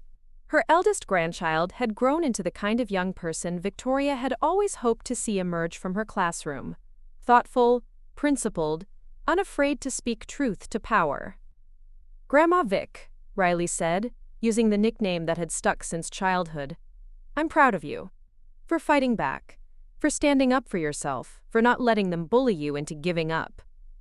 Victoria hugged her granddaughter tightly, feeling the strength in Riley's young arms and the promise of a generation that might do better than the one that came before. "Thank you, sweetheart. That means more to me than you know." "I was thinking," Riley continued, "maybe I could write about this for my senior project. About elder abuse in families, about how money can corrupt relationships, about the importance of legal protections for vulnerable adults." Victoria smiled, recognizing her own teacher's instincts in her granddaughter's desire to turn personal experience into broader education. "That sounds like an important project. The world needs more people who understand these issues." Dr. Vasquez approached with a glass of punch and a knowing smile. "You know, Victoria, in 15 years of oncology practice, I've never had a patient use their cancer recovery as a platform for exposing family financial abuse. You're setting new precedents." "I'm just refusing to be a victim," Victoria replied, "in any context. It's more than that. You're showing other people in similar situations that they don't have to choose between family harmony and personal autonomy. That sometimes the most loving thing you can do is refuse to enable bad behavior." As the afternoon wore on, Victoria found herself in conversation with several other elderly members of the congregation, women who'd watched her battle with interest and not a little recognition. Mrs. Patterson, whose son had been pressuring her to sell her house and move into assisted living. Mrs. Coleman, whose daughter had been asking increasingly pointed questions about her will. Mrs. Rodriguez, whose nephew had been offering to, quote, manage her finances. "Victoria," Mrs. Patterson said quietly, "watching you stand up to your children. It's given me courage to ask my own son some hard questions." "Good," Victoria replied. "Our children need to understand that getting older doesn't mean getting weaker, and that love shouldn't come with a financial agenda." Tommy appeared at her elbow, sober and steady, his recovery now approaching 8 months. The transformation in her youngest son was remarkable. Not just the absence of drugs, but the presence of something that had been missing for years. Purpose, maybe. Self-respect, certainly. "Mom, can I talk to you for a minute?" They stepped outside onto the church's side porch, where the late afternoon sun was painting the Alabama countryside in shades of gold and amber. Tommy fidgeted with his car keys, a nervous habit from childhood that had nothing to do with substance abuse. "I wanted you to know," he said. "David called me yesterday. He's furious about the wedding, about the competency petition failing, about everything. But more than that, he's scared." "Scared of what?" "Linda's talking about divorce. Apparently, the house they bought with the insurance loan is in foreclosure proceedings. David's business debts are worse than he admitted, and some of the creditors aren't the kind of people who accept payment plans." Victoria felt a flicker of the old maternal concern, quickly followed by the harder wisdom she'd learned over the past 3 years. "What does he want from me?" "Money. He's convinced that you're being vindictive, that you're punishing him and Linda for trying to help. He doesn't understand that what they did was wrong. He still sees it as practical family planning that got derailed by your stubbornness." "And what did you tell him?" Tommy smiled, the expression both sad and proud. "I told him that actions have consequences, and that maybe it was time for him to learn that lesson. I told him that you didn't owe him a rescue from problems he created." Victoria reached over and squeezed her son's hand. "How are you handling all this? The family conflict? The pressure?" "Better than I expected. My sponsor says that watching you set boundaries has been good for my own recovery. That learning to respect other people's boundaries is part of learning to respect myself." As the reception wound down and the guests began to leave, Victoria and Jimmy stood in the church parking lot, accepting congratulations and watching the sun set over the rolling hills of rural Alabama. Victoria's new wedding ring caught the light, a simple symbol of a choice she'd made for herself, without consultation or permission or concern for anyone else's timeline. Susan approached with her family, the children tired but happy from an afternoon of cake and dancing in the fellowship hall. "Mom," Susan said, "I know this hasn't been easy for you. The family fighting, the legal battles, having to defend your right to make your own decisions. I'm sorry it took me so long to understand what was really happening." Victoria hugged her daughter, feeling the genuine remorse in Susan's embrace. "You found your courage when it mattered most. That's what counts. What happens now?" With David and Linda, I mean. Victoria looked out at the countryside where she'd lived her entire adult life, where she'd raised her children and buried her first husband, and now married her second, where she intended to live for as long as her health and her determination could sustain her. Now they live with the consequences of their choices, she said simply. And I live with mine. As Jimmy's truck pulled out of the church parking lot with "Just Married" written across the back window in washable paint, Riley's contribution to the festivities, Victoria reflected on how completely her life had changed from the terrified woman who'd sat in Dr. Vasquez's office 3 years ago. She'd survived cancer, exposed family betrayal, fought legal battles, and found love again. She'd learned the difference between being accommodating and being a doormat, between family loyalty and family enablement. She discovered that sometimes the most radical act is simply refusing to die on someone else's schedule. The cancer might come back. The family conflicts might never fully resolve. But Victoria Barnes Crawford was no longer the woman who prioritized everyone else's comfort over her own truth. And that, she thought as Jimmy reached over to take her hand, was worth celebrating. The first threatening phone call came 3 days after the wedding. Victoria was in her garden, tying up tomato plants that had grown heavy with late summer fruit, when her cell phone rang from the kitchen. She almost didn't answer. The number was blocked, and she'd learned to be wary of calls that hid their origins. But something made her wipe her hands on her gardening apron and hurry inside. Victoria Barnes? The voice was unfamiliar, male, with the rough edge of someone who'd spent too many years smoking cigarettes. Victoria Crawford now, she corrected automatically. Who is this? Let's just say I'm a friend of your son David. He tells me you've been causing him some financial difficulties. Victoria's blood chilled, but her voice remained steady. I'm sorry, but I don't discuss family matters with strangers. If David has something to say to me, he can call himself. Here's the thing, Mrs. Crawford. David owes some people money. Serious money. And he's been telling these people that his mother was going to help him out with that. But now I hear his mother got remarried, which might complicate the inheritance situation. Who is this? Someone who believes in family obligations. Someone who thinks children should take care of their parents, and parents should take care of their children. David's in a bind, and it seems like you could help him out of it if you wanted to. Victoria's teacher instincts kicked in, the ability to recognize a bully, to hear the threat beneath the seemingly reasonable words. I'm hanging up now. I wouldn't do that if I were you. David's debt is the kind that doesn't just go away. And sometimes when people can't pay what they owe, their family members get drawn into the situation. It would be a shame if something happened to disrupt your new married life. The line went dead.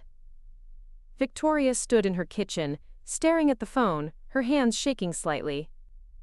She'd dealt with difficult parents during her teaching career, had even faced down a few genuinely threatening situations, but this felt different.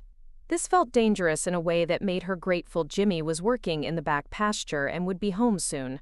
She called Margaret Hendricks immediately. Victoria, I need you to report this to the sheriff's office right away, Margaret said after hearing about the call. What you're describing sounds like extortion, possibly tied to illegal gambling debts. This is beyond family drama. This is criminal behavior. Sheriff Tom Bradley had gone to school with David, had known the Barnes family for decades. When Victoria explained the situation, his expression grew increasingly grim. Mrs. Crawford, what you're describing fits a pattern we've been tracking. There's been an uptick in elder financial abuse cases lately, often connected to family members who've gotten involved with underground gambling operations. These aren't just card games.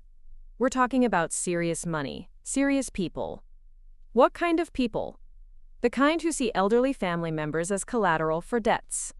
The kind who don't hesitate to use intimidation tactics to collect what they're owed. Sheriff Bradley arranged for increased patrols around Victoria's property and installed a direct emergency line to the sheriff's office. But more concerning was what he told her about David's situation. Your son's been on our radar for a few months now. Nothing we could arrest him for, but he's been associating with some questionable characters. The kind of people who run high-stakes poker games and sports betting operations. If he owes them money. How much money are we talking about? Based on what we've seen in similar cases, could be anywhere from $50,000 to several $100,000. Victoria felt the world tilt beneath her feet. Several $100,000?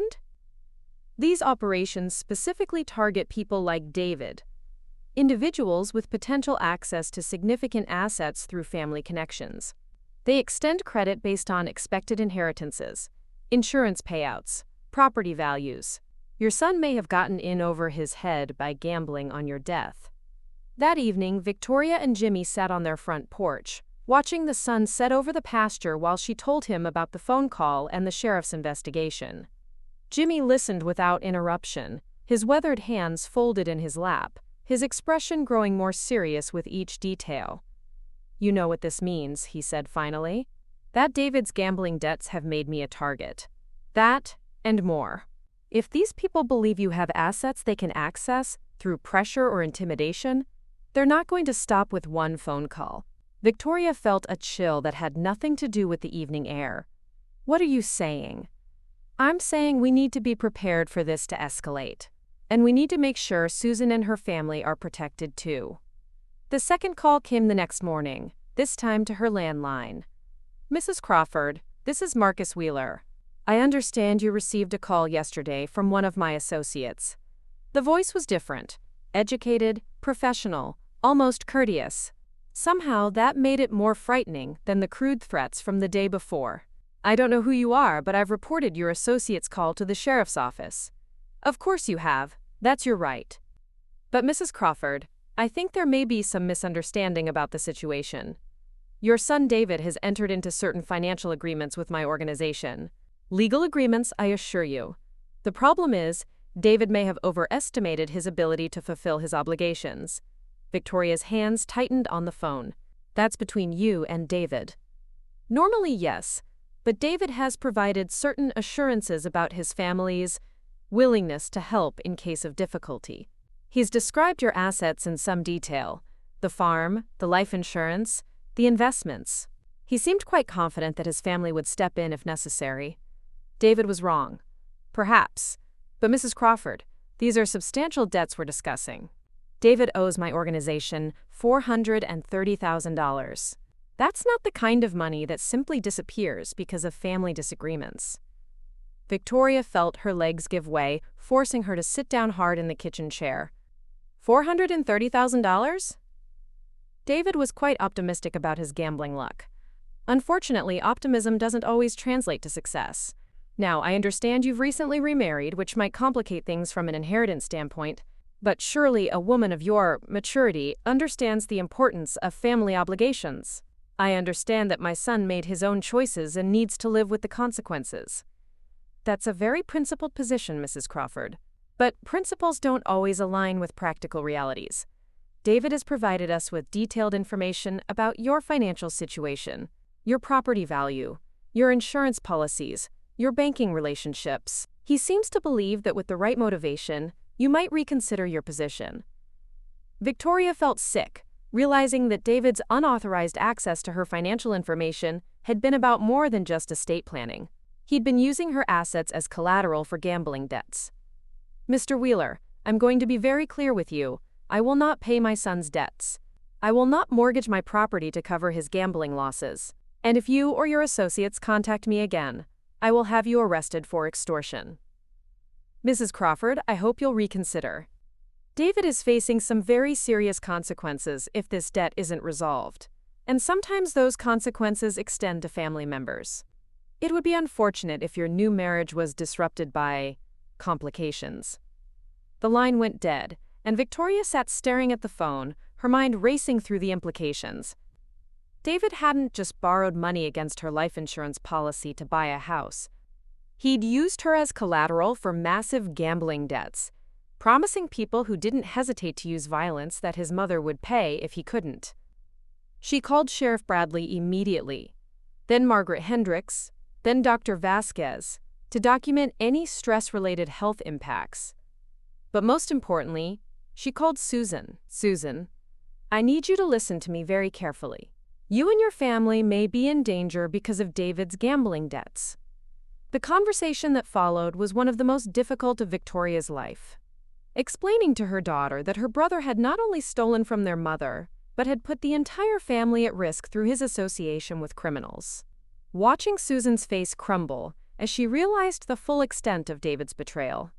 Seeing the fear in her son-in-law Michael's eyes as he understood that his children might be targets because of their uncle's actions. "Mom, what do we do?" Susan asked, her voice small and frightened. "We protect ourselves. We document everything. We let law enforcement handle this." Victoria reached over and took her daughter's hand. "And we don't give in to extortion, no matter how scared we get." Sheriff Bradley arrived an hour later with 2 deputies and a plan. Victoria's property would be under surveillance. Susan's family would have increased patrols around their home. Most importantly, they were going to trace the calls and build a case against Wheeler's organization. "Mrs. Crawford, I need you to understand something," Sheriff Bradley said as they wrapped up the security briefing. "These people are serious criminals. They've used violence before when they couldn't collect debts through intimidation. You're going to need to be very careful until we can shut them down." That night, Victoria and Jimmy sat in their living room with the curtains drawn, the sheriff's emergency number programmed into both their phones. Victoria found herself thinking about the irony of her situation. She'd survived cancer, fought off her family's financial manipulation, and found love again, only to be threatened by criminals because of her son's gambling addiction. "Jimmy," she said quietly, "are you sorry you married me? Sorry you got pulled into this mess?" Jimmy looked at her with the steady gaze she'd come to depend on. "Victoria, I've been alone for 3 years since Mary died. I'd rather face danger with you than face safety without you." The third call came at 2 a.m., jolting them both awake. "Mrs. Crawford, I'm disappointed. I had hoped our previous conversation would help you see reason." Victoria was instantly alert, her finger hovering over the emergency button Sheriff Bradley had given her. "Mr. Wheeler, I understand you've involved law enforcement in our private family matter. That's unfortunate. It suggests you don't fully appreciate the delicate nature of the situation. I appreciate that you're a criminal who's threatening an elderly woman." Wheeler's chuckle was cold and mirthless. "Mrs. Crawford, age is irrelevant when it comes to financial obligations. David owes money. That money needs to be paid.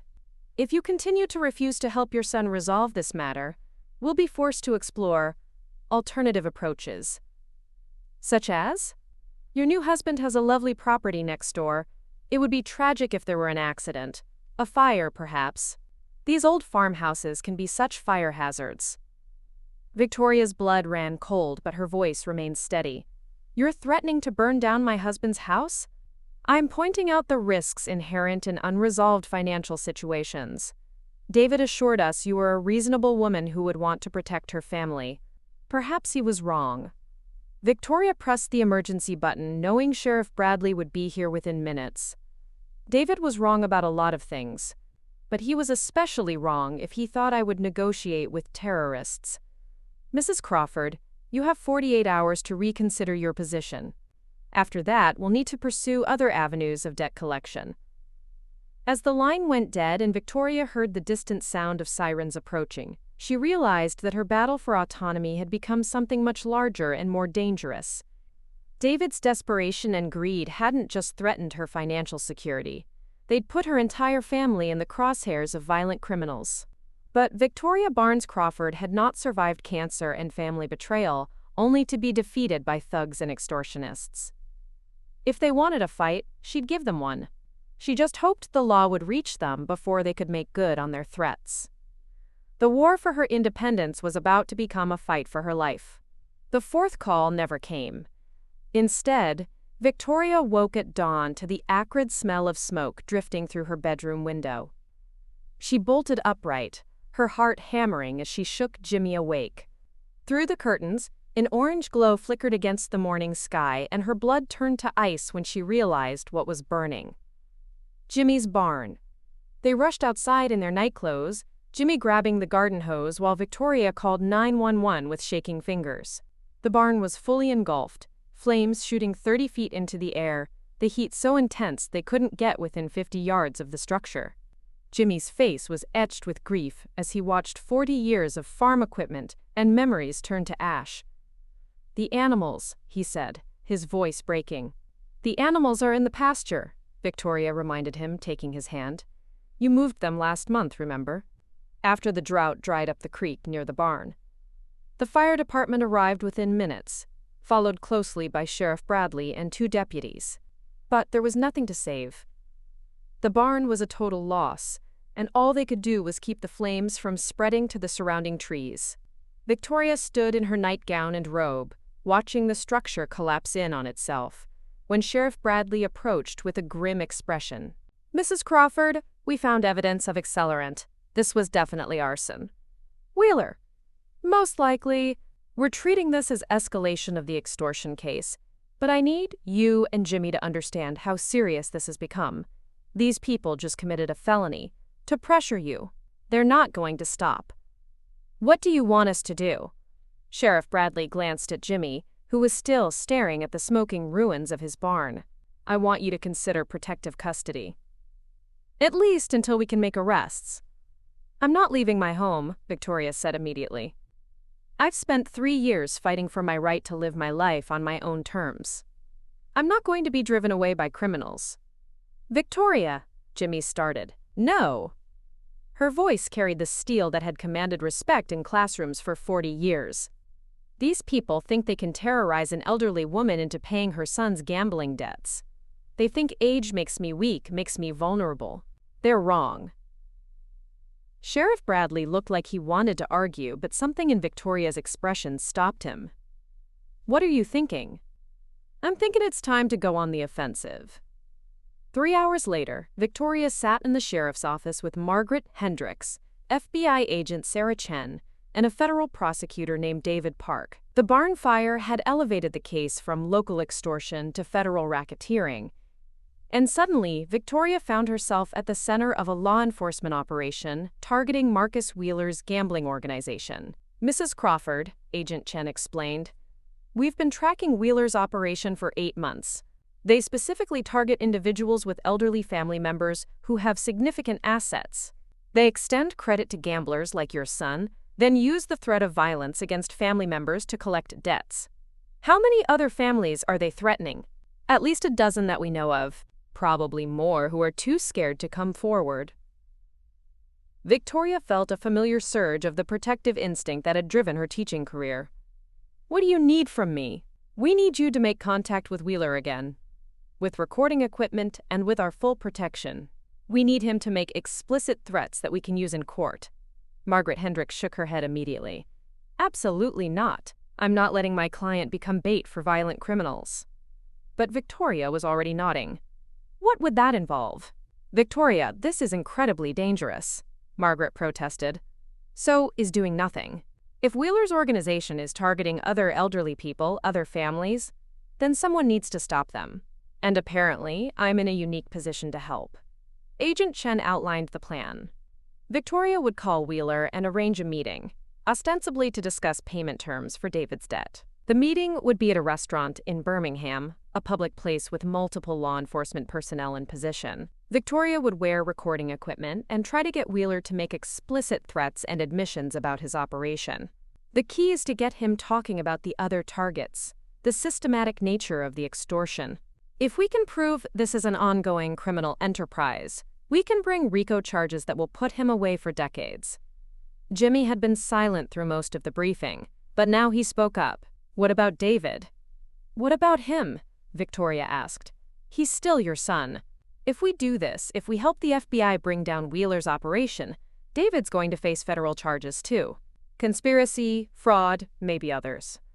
Victoria felt the familiar weight of maternal concern, followed immediately by the harder wisdom she'd learned over the past 3 years. "Jimmy, David chose to involve me in his gambling debts without my knowledge or consent. He gave criminals detailed information about my finances and promised them access to my assets. He put you in danger, put Susan and her children in danger. David made his choices. But he's family. So are Susan and her children, so are you now. And I won't let David's selfishness destroy the people I actually care about." The meeting was set for the following Tuesday at a restaurant called the Garden Gate in downtown Birmingham. Victoria spent the weekend practicing with the recording equipment, learning to activate it discreetly, getting comfortable with the weight of the device taped to her chest beneath her blouse. Dr. Vasquez insisted on a full medical evaluation before the operation, wanting to document Victoria's stress levels and ensure she was physically capable of handling the confrontation. "Your blood pressure is elevated, which is understandable given the circumstances," Dr. Vasquez said as she reviewed the test results. "But your cancer markers remain stable, and your overall health is remarkably good for someone facing this level of stress." "I feel stronger than I have in years," Victoria admitted. "Angry, but strong." "Good. Anger can be protective when it's channeled correctly. Just remember that your primary obligation is to your own safety." Susan arrived Sunday evening with her children, ostensibly for a family dinner, but really to see her mother before the FBI operation. Riley, now a senior in high school, had grown into a young woman with her grandmother's sharp intelligence and moral clarity. "Grandma Vic, are you sure about this?" Riley asked as they sat on the front porch after dinner. "I mean, I'm proud of you for standing up to these people, but I'm also scared." Victoria reached over and took her granddaughter's hand. "Riley, when I was your age, I thought being a good person meant avoiding conflict, keeping peace, making everyone else comfortable even when it cost me my own happiness. It took me 67 years and a cancer diagnosis to learn that sometimes the most important thing you can do is fight back. But what if something goes wrong? What if these people hurt you? Then at least I'll have fought for something that matters. I'll have tried to protect other families from what we've been through." Monday night, Victoria and Jimmy lay in bed listening to the sounds of their rural Alabama evening. Crickets, a distant train whistle, the hoot of an owl in the pecan trees. It might be their last quiet evening together. And they both knew it. "Victoria," Jimmy said into the darkness, "I want you to know that these past months with you have been the happiest I've been since Mary died. Whatever happens tomorrow, I'm grateful for this time." "We're going to have many more years together," Victoria said, though she couldn't keep the uncertainty out of her voice. "I hope so. But if we don't, I want you to know that you've taught me something important about courage. About standing up for what's right even when it's dangerous." Tuesday morning dawned clear and bright, the kind of perfect Alabama fall day that made you grateful to be alive.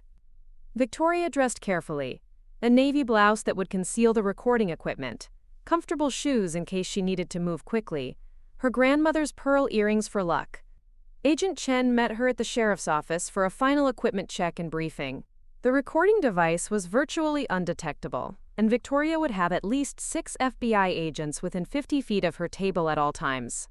"Remember, Mrs. Crawford, the goal is to get Wheeler talking about his operation, about other targets, about the systematic nature of the extortion. Don't try to be a hero. Just have a conversation and let him incriminate himself." The drive to Birmingham took 45 minutes, Agent Chen following at a discreet distance while Victoria listened to classical music and tried to calm her nerves. She'd faced difficult parents during teacher conferences, had stared down cancer, had fought her own children for her independence. She could handle one criminal who thought elderly women were easy targets. The Garden Gate was a modest restaurant in a strip mall, the kind of place that served reliable comfort food to working families. Victoria arrived first, choosing a table near the window where Agent Chen had instructed her to sit. She ordered coffee and tried to look like a nervous grandmother rather than the centerpiece of a federal law enforcement operation. Wheeler arrived exactly on time, and Victoria was surprised by his appearance. She'd expected someone obviously menacing, but Wheeler looked like a successful businessman, well-dressed, well-groomed, the kind of man who might sell insurance or manage a bank. Only his eyes betrayed the coldness beneath the professional veneer. "Mrs. Crawford," he said, settling into the chair across from her with a smile that didn't reach his eyes. "Thank you for agreeing to meet with me. I was hoping we could resolve this situation amicably." "Mr. Wheeler." Victoria kept her voice steady, remembering Agent Chen's instructions to appear cooperative but not too eager. "I've been thinking about what you said. About family obligations." "Good. David spoke very highly of you as a reasonable woman who understood the importance of taking care of her children." "David exaggerated my financial situation. Victoria said carefully. The farm isn't worth nearly what he told you, and my medical expenses have been substantial. Wheeler pulled out a tablet, scrolling through what appeared to be detailed financial records. According to our information, your property is valued at approximately $450,000. Your life insurance policy has a death benefit of $200,000.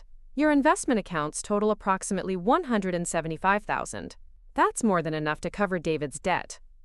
Victoria felt sick, realizing how thoroughly David had documented her assets for these criminals. Where did you get that information? David was very thorough in his financial disclosures. He provided bank statements, insurance documents, property assessments. Everything we needed to assess his family's ability to guarantee his debts. Guarantee his debts? Wheeler's smile became predatory. Mrs. Crawford, surely you understand how collateral works. David couldn't secure the level of credit he wanted based on his own assets, so he provided family guarantees. Your assets became security for his gambling activities. Without my knowledge or consent, family arrangements are often informal. The important thing is that the debt exists and needs to be resolved. Victoria leaned forward slightly, activating the recording device. Mr. Wheeler, are you saying that my son used my property as collateral for gambling debts without telling me? I'm saying that David represented to our organization that his family would support him in case of financial difficulty. We extended credit based on those representations. And if I refuse to pay? Wheeler's expression hardened. Mrs. Crawford, we're not unreasonable people. We understand that family dynamics can be complicated. But business is business. David owes $430,000. That money needs to come from somewhere. What if it doesn't? Then we'll need to pursue alternative collection methods. Your husband's barn was just the beginning. We know where your daughter lives, where your grandchildren go to school. We know your daily routines, your medical appointments, your social activities. Victoria felt her blood chill but forced herself to keep the conversation going. Are you threatening my family? I'm explaining the reality of the situation. David's debt doesn't just affect David. When someone uses family assets as collateral, the whole family becomes invested in resolving the situation. How many other families have you made similar arrangements with? Wheeler's eyes sharpened, and Victoria realized she'd pushed too hard. Mrs. Crawford, our business practices are not your concern. Your son's debt is your concern. I'm just wondering if this is standard practice, using elderly family members as leverage for gambling debts. Let's focus on your situation, shall we? Wheeler's voice had lost its false courtesy. You have 48 hours to arrange payment. Cash, property transfer, insurance payout. We're flexible about the method, but the debt will be resolved one way or another. And if I can't arrange payment in 48 hours? Wheeler's smile returned, cold and menacing. Then we'll help you understand the consequences of defaulting on family obligations, starting with your new husband's property and moving on to your daughter's family if necessary. Victoria felt a surge of the protective rage that had driven her teaching career, the fierce instinct to defend those who couldn't defend themselves. Mr. Wheeler, I think you've misunderstood something fundamental about my situation. What's that? I'm not some fragile elderly woman who's going to be intimidated by threats. I'm a teacher who spent 40 years dealing with bullies, and I recognize one when I see one. Wheeler's expression darkened.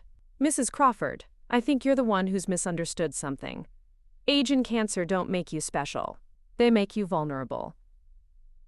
We'll see about that.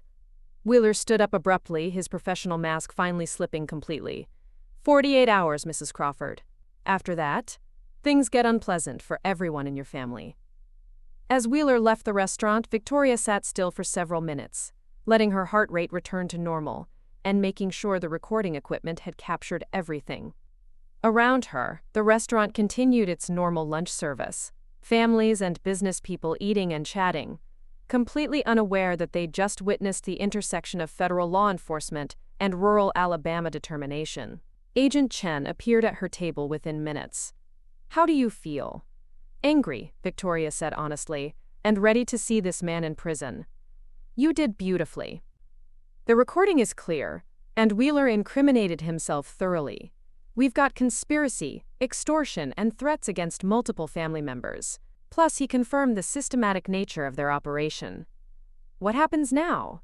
Now we make arrests. Wheeler, his associates, and yes, your son David. This is going to be difficult for your family, Mrs. Crawford.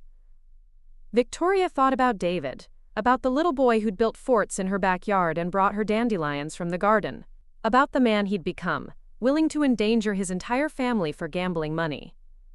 Agent Chen, my family has been dealing with difficult for 3 years now. David made his choices. Now he gets to live with the consequences. The arrests began that evening. Wheeler was taken into custody at his office, along with 3 associates who'd been running the gambling operation. David was arrested at his home, Linda watching from the doorway as federal agents led her husband away in handcuffs. The local news covered the story extensively. Local teacher helps FBI break up gambling ring. Victoria found herself reluctantly famous, held up as an example of elderly courage in the face of criminal intimidation. But the real victory came 3 days later, when Agent Chen called with an update. Mrs. Crawford, we've identified 17 other families who are being targeted by Wheeler's organization. Elderly parents and grandparents across 3 states who are being threatened because of their adult children's gambling debts. Your willingness to cooperate has potentially saved dozens of people from financial ruin and violence. Victoria sat in her kitchen, looking out at the place where Jimmy's barn had stood, where he was already planning to build a new structure. Her actions had consequences beyond her own family, had protected other elderly people from the predatory schemes that had nearly destroyed her own peace. That evening, Susan came for dinner with her children, the first family gathering since David's arrest. Riley helped Victoria prepare the meal while the younger children played in the yard, their laughter carrying through the open windows. "Grandma Vic," Riley said as they worked together in the kitchen, "my friends at school are calling you a hero." "I'm not a hero, sweetheart. I'm just someone who got tired of being pushed around." "That's what makes you a hero. You stood up for yourself and for other people, even when it was dangerous." Victoria smiled, thinking about the long journey from the scared woman in Dr. Vasquez's office to the person she'd become. "Riley, sometimes the most important thing you can do is refuse to be a victim. Sometimes fighting back is the most loving thing you can do, for yourself and for the people who depend on you." As her family gathered around the dinner table that evening, Victoria felt a deep sense of completion. She'd survived cancer, exposed family betrayal, fought criminal extortion, and emerged stronger than she'd ever been. She'd learned the difference between accommodation and wisdom, between family loyalty and family enablement. The cancer might come back. There would be other challenges, other battles to fight. But Victoria Barnes Crawford was no longer the woman who said yes when no would serve her better. She was someone who had claimed her own life and refused to give it up to anyone else's timeline or agenda. And that, she thought as Jimmy reached over to squeeze her hand, was worth everything she'd been through to achieve it. The phone rang as they were clearing the dishes, and Victoria answered without checking the caller ID. It was Dr. Vasquez with the results of her latest scans. "Victoria, I have wonderful news. Your latest imaging shows continued tumor shrinkage. At this rate, we may be able to classify you as being in complete remission within the next 6 months." Victoria looked around the table at her family. Susan helping the children with homework, Jimmy loading the dishwasher, Riley texting friends about weekend plans. This was what she'd fought for. This moment, this life, this choice to keep living on her own terms. "Dr. Vasquez," she said, "that's the best news I've heard in years. You've beaten remarkable odds, Victoria. 5 years ago, I gave you 6 months to live. Now you're looking at potentially decades of healthy life ahead of you." As Victoria hung up the phone and shared the news with her family, she thought about the irony of her situation. She'd spent 3 years fighting for the right to die with dignity on her own terms, only to discover that what she'd really been fighting for was the right to live. The family that had celebrated her death sentence would have to adjust to her survival. The criminals who had seen her as easy prey had learned otherwise. The cancer that was supposed to have killed her had instead taught her how to truly live. Victoria Barnes Crawford was 67 years old, married to a good man, surrounded by people who genuinely loved her, and facing the possibility of decades more life than anyone had expected her to have. And she intended to make every moment of it count. 6 years and 2 months after Dr. Vasquez had pronounced her death sentence, Victoria Barnes Crawford stood in the fellowship hall of Millerville Baptist Church, surrounded by balloons, cake, and a banner that read, "Celebrating Victoria's Miracle." The occasion was her official remission party, drive. Vasquez had finally used the word cured at her latest appointment, declaring that her cancer markers had remained undetectable for 18 consecutive months. The irony wasn't lost on Victoria, that the same room where she'd celebrated her wedding to Jimmy 2 years ago was now hosting a celebration of the life her children had once been eager to inherit. 6 years, Dr. Vasquez said, raising a glass of punch and a toast.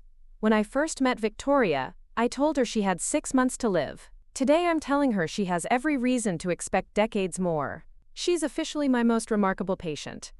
The assembled crowd, neighbors, former students, church members, and family, applauded enthusiastically. Victoria looked around the room, noting who was present and who was not. Susan stood near the cake table with her husband Michael and their children, Riley, now 18, and preparing for college in the fall. Tommy sat with his sponsor from AA, both of them beaming with the pride of shared sobriety victories. Pastor Roberts moved through the crowd, offering congratulations and sharing stories of Victoria's strength during the darkest times. David was not there. He was serving a federal sentence of 8 years for conspiracy and fraud, his gambling debts having led to convictions that effectively ended any chance of rebuilding his relationship with his mother. Linda had divorced him 6 months after his arrest, moved back to her family's money, and never spoke to Victoria again. But perhaps most significantly present was Dr. Sarah Martinez, a researcher from the National Cancer Institute who had driven down from Atlanta specifically to meet Victoria. "Mrs. Crawford," Dr. Martinez said, approaching with a warm smile, "I've been following your case through Dr. Vasquez for the past 2 years. Your response to treatment has been so unusual that we'd like to include you in a research study, if you're willing." "What kind of study?" "We're investigating cases of exceptional cancer survival, looking for factors that might explain why some patients far exceed their prognoses. Your case is particularly interesting because your recovery seemed to coincide with significant life changes. The family conflicts, the legal battles, your remarriage." Victoria smiled, thinking about the complex journey that had brought her to this moment. "Are you suggesting that fighting for my life actually helped me live?" "We're suggesting that stress isn't always harmful. Sometimes the fight itself, the refusal to be a victim, the assertion of personal agency, can have physiological benefits we don't fully understand yet." The conversation was interrupted by Riley, who approached with the confidence of someone about to graduate valedictorian from Millerville High School. "Grandma Vic, can I steal you for a minute? There's something I want to show you." Riley led Victoria outside to the church parking lot, where a small group of elderly people had gathered. Victoria recognized several of them: Mrs. Patterson, Mrs. Coleman, Mrs. Rodriguez, all women who had approached her over the years to talk about their own family situations. "Grandma Vic," Riley said, "I wanted you to meet the members of the Elder Advocacy Group 1 started as my senior project." Victoria looked around at the faces of the women, seeing determination and strength, where she'd once noticed only vulnerability and fear. "We've been meeting monthly for the past year," Mrs. Patterson explained, "talking about financial safety, family boundary setting, legal protections. All inspired by watching you stand up for yourself. We've helped 3 families identify and stop financial elder abuse," Mrs. Coleman added, "and we've worked with the Sheriff's Department to create an education program about the warning signs." Victoria felt tears prick her eyes. "Riley, this is wonderful." "It gets better," Riley said with the grin Victoria remembered from her childhood. "I got into the University of Alabama with a full scholarship to study social work, specializing in elder advocacy. I'm going to make this my career." As the party continued into the evening, Victoria found herself in conversation with people whose lives had been touched by her story. Former students who had learned about standing up to bullies, neighbors who had gained courage to set boundaries with difficult family members, other cancer patients who had found hope in her survival. "Victoria," Pastor Roberts said, joining her as she stood at the edge of the fellowship hall, watching the celebration, "I've been thinking about your journey these past 6 years, about what your story teaches us." "What's that?" "That sometimes God's greatest miracles aren't the obvious ones. Yes, you survived cancer against incredible odds, but the real miracle might be how you transformed yourself, and inspired others to transform themselves in the process. Victoria nodded, thinking about the woman she'd been 6 years ago. Accommodating, fearful, willing to prioritize everyone else's comfort over her own truth. That woman would never have stood up to David's manipulation, would never have exposed family financial abuse, would certainly never have helped the FBI bring down a criminal organization. "Pastor, can I tell you something? I'm grateful for the cancer." Pastor Roberts looked startled. "Grateful? Not for the disease itself, but for what it taught me, for the clarity it gave me. I spent 67 years being the person everyone else needed me to be. The cancer forced me to figure out who I actually was." As the evening wound down and the guests began to leave, Victoria and Jimmy worked together to clean up the fellowship hall. It was the kind of companionable domestic task that had become the foundation of their marriage. Simple, quiet, comfortable. "Victoria," Jimmy said as they folded the last tablecloth, "what do you want to do with the rest of your life, now that we know you're going to have a lot more of it than we expected?" Victoria looked around the empty fellowship hall, thinking about all the celebrations and sorrows this room had witnessed over the decades. Her children's baptisms, Charlie's funeral, her wedding to Jimmy, and now this celebration of survival against impossible odds. "I want to keep fighting," she said finally. "Maybe not for myself anymore, but for other people who need someone to show them it's possible to stand up for themselves." The advocacy work Riley started? That, and more. "I want to mentor other cancer patients, especially elderly ones whose families might be more interested in their inheritance than their recovery. I want to work with law enforcement on elder abuse prevention. I want to teach people that getting older doesn't mean getting weaker." Jimmy smiled, the expression both proud and unsurprised. "So you want to keep being yourself?" "I want to be more myself, for however many years we have left." As they turned off the lights and locked the fellowship hall, Victoria thought about the strange arithmetic of her life. She'd been given 6 months and had taken 6 years so far, with decades potentially ahead. She'd lost a son to his own greed and criminal choices, but had gained a deeper relationship with her daughter and granddaughter. She'd faced down cancer, family betrayal, and violent criminals, emerging stronger from each battle. Most importantly, she'd learned the difference between surviving and living. For 67 years, she'd survived, accommodating, adapting, accepting whatever others decided her life should be. For the past 6 years, she'd been living, choosing, fighting, refusing to be anyone other than exactly who she was. The cancer might come back someday. There would be other challenges, other people who underestimated her, other battles to fight. But Victoria Barnes Crawford was no longer the woman who said yes when no would serve her better. She was someone who had claimed her own life and refused to surrender it to anyone else's timeline, agenda, or expectations. And as she and Jimmy drove home through the familiar Alabama countryside, past the land she'd fought to keep and the life she'd fought to live, Victoria felt the deep satisfaction of someone who had not only survived, but had chosen to thrive. At 73 years old with a clean bill of health and a clear sense of purpose, she was just getting started. Up next, you've got 2 more standout stories right on your screen. If this one hit the mark, you won't want to pass these up. Just click and check them out.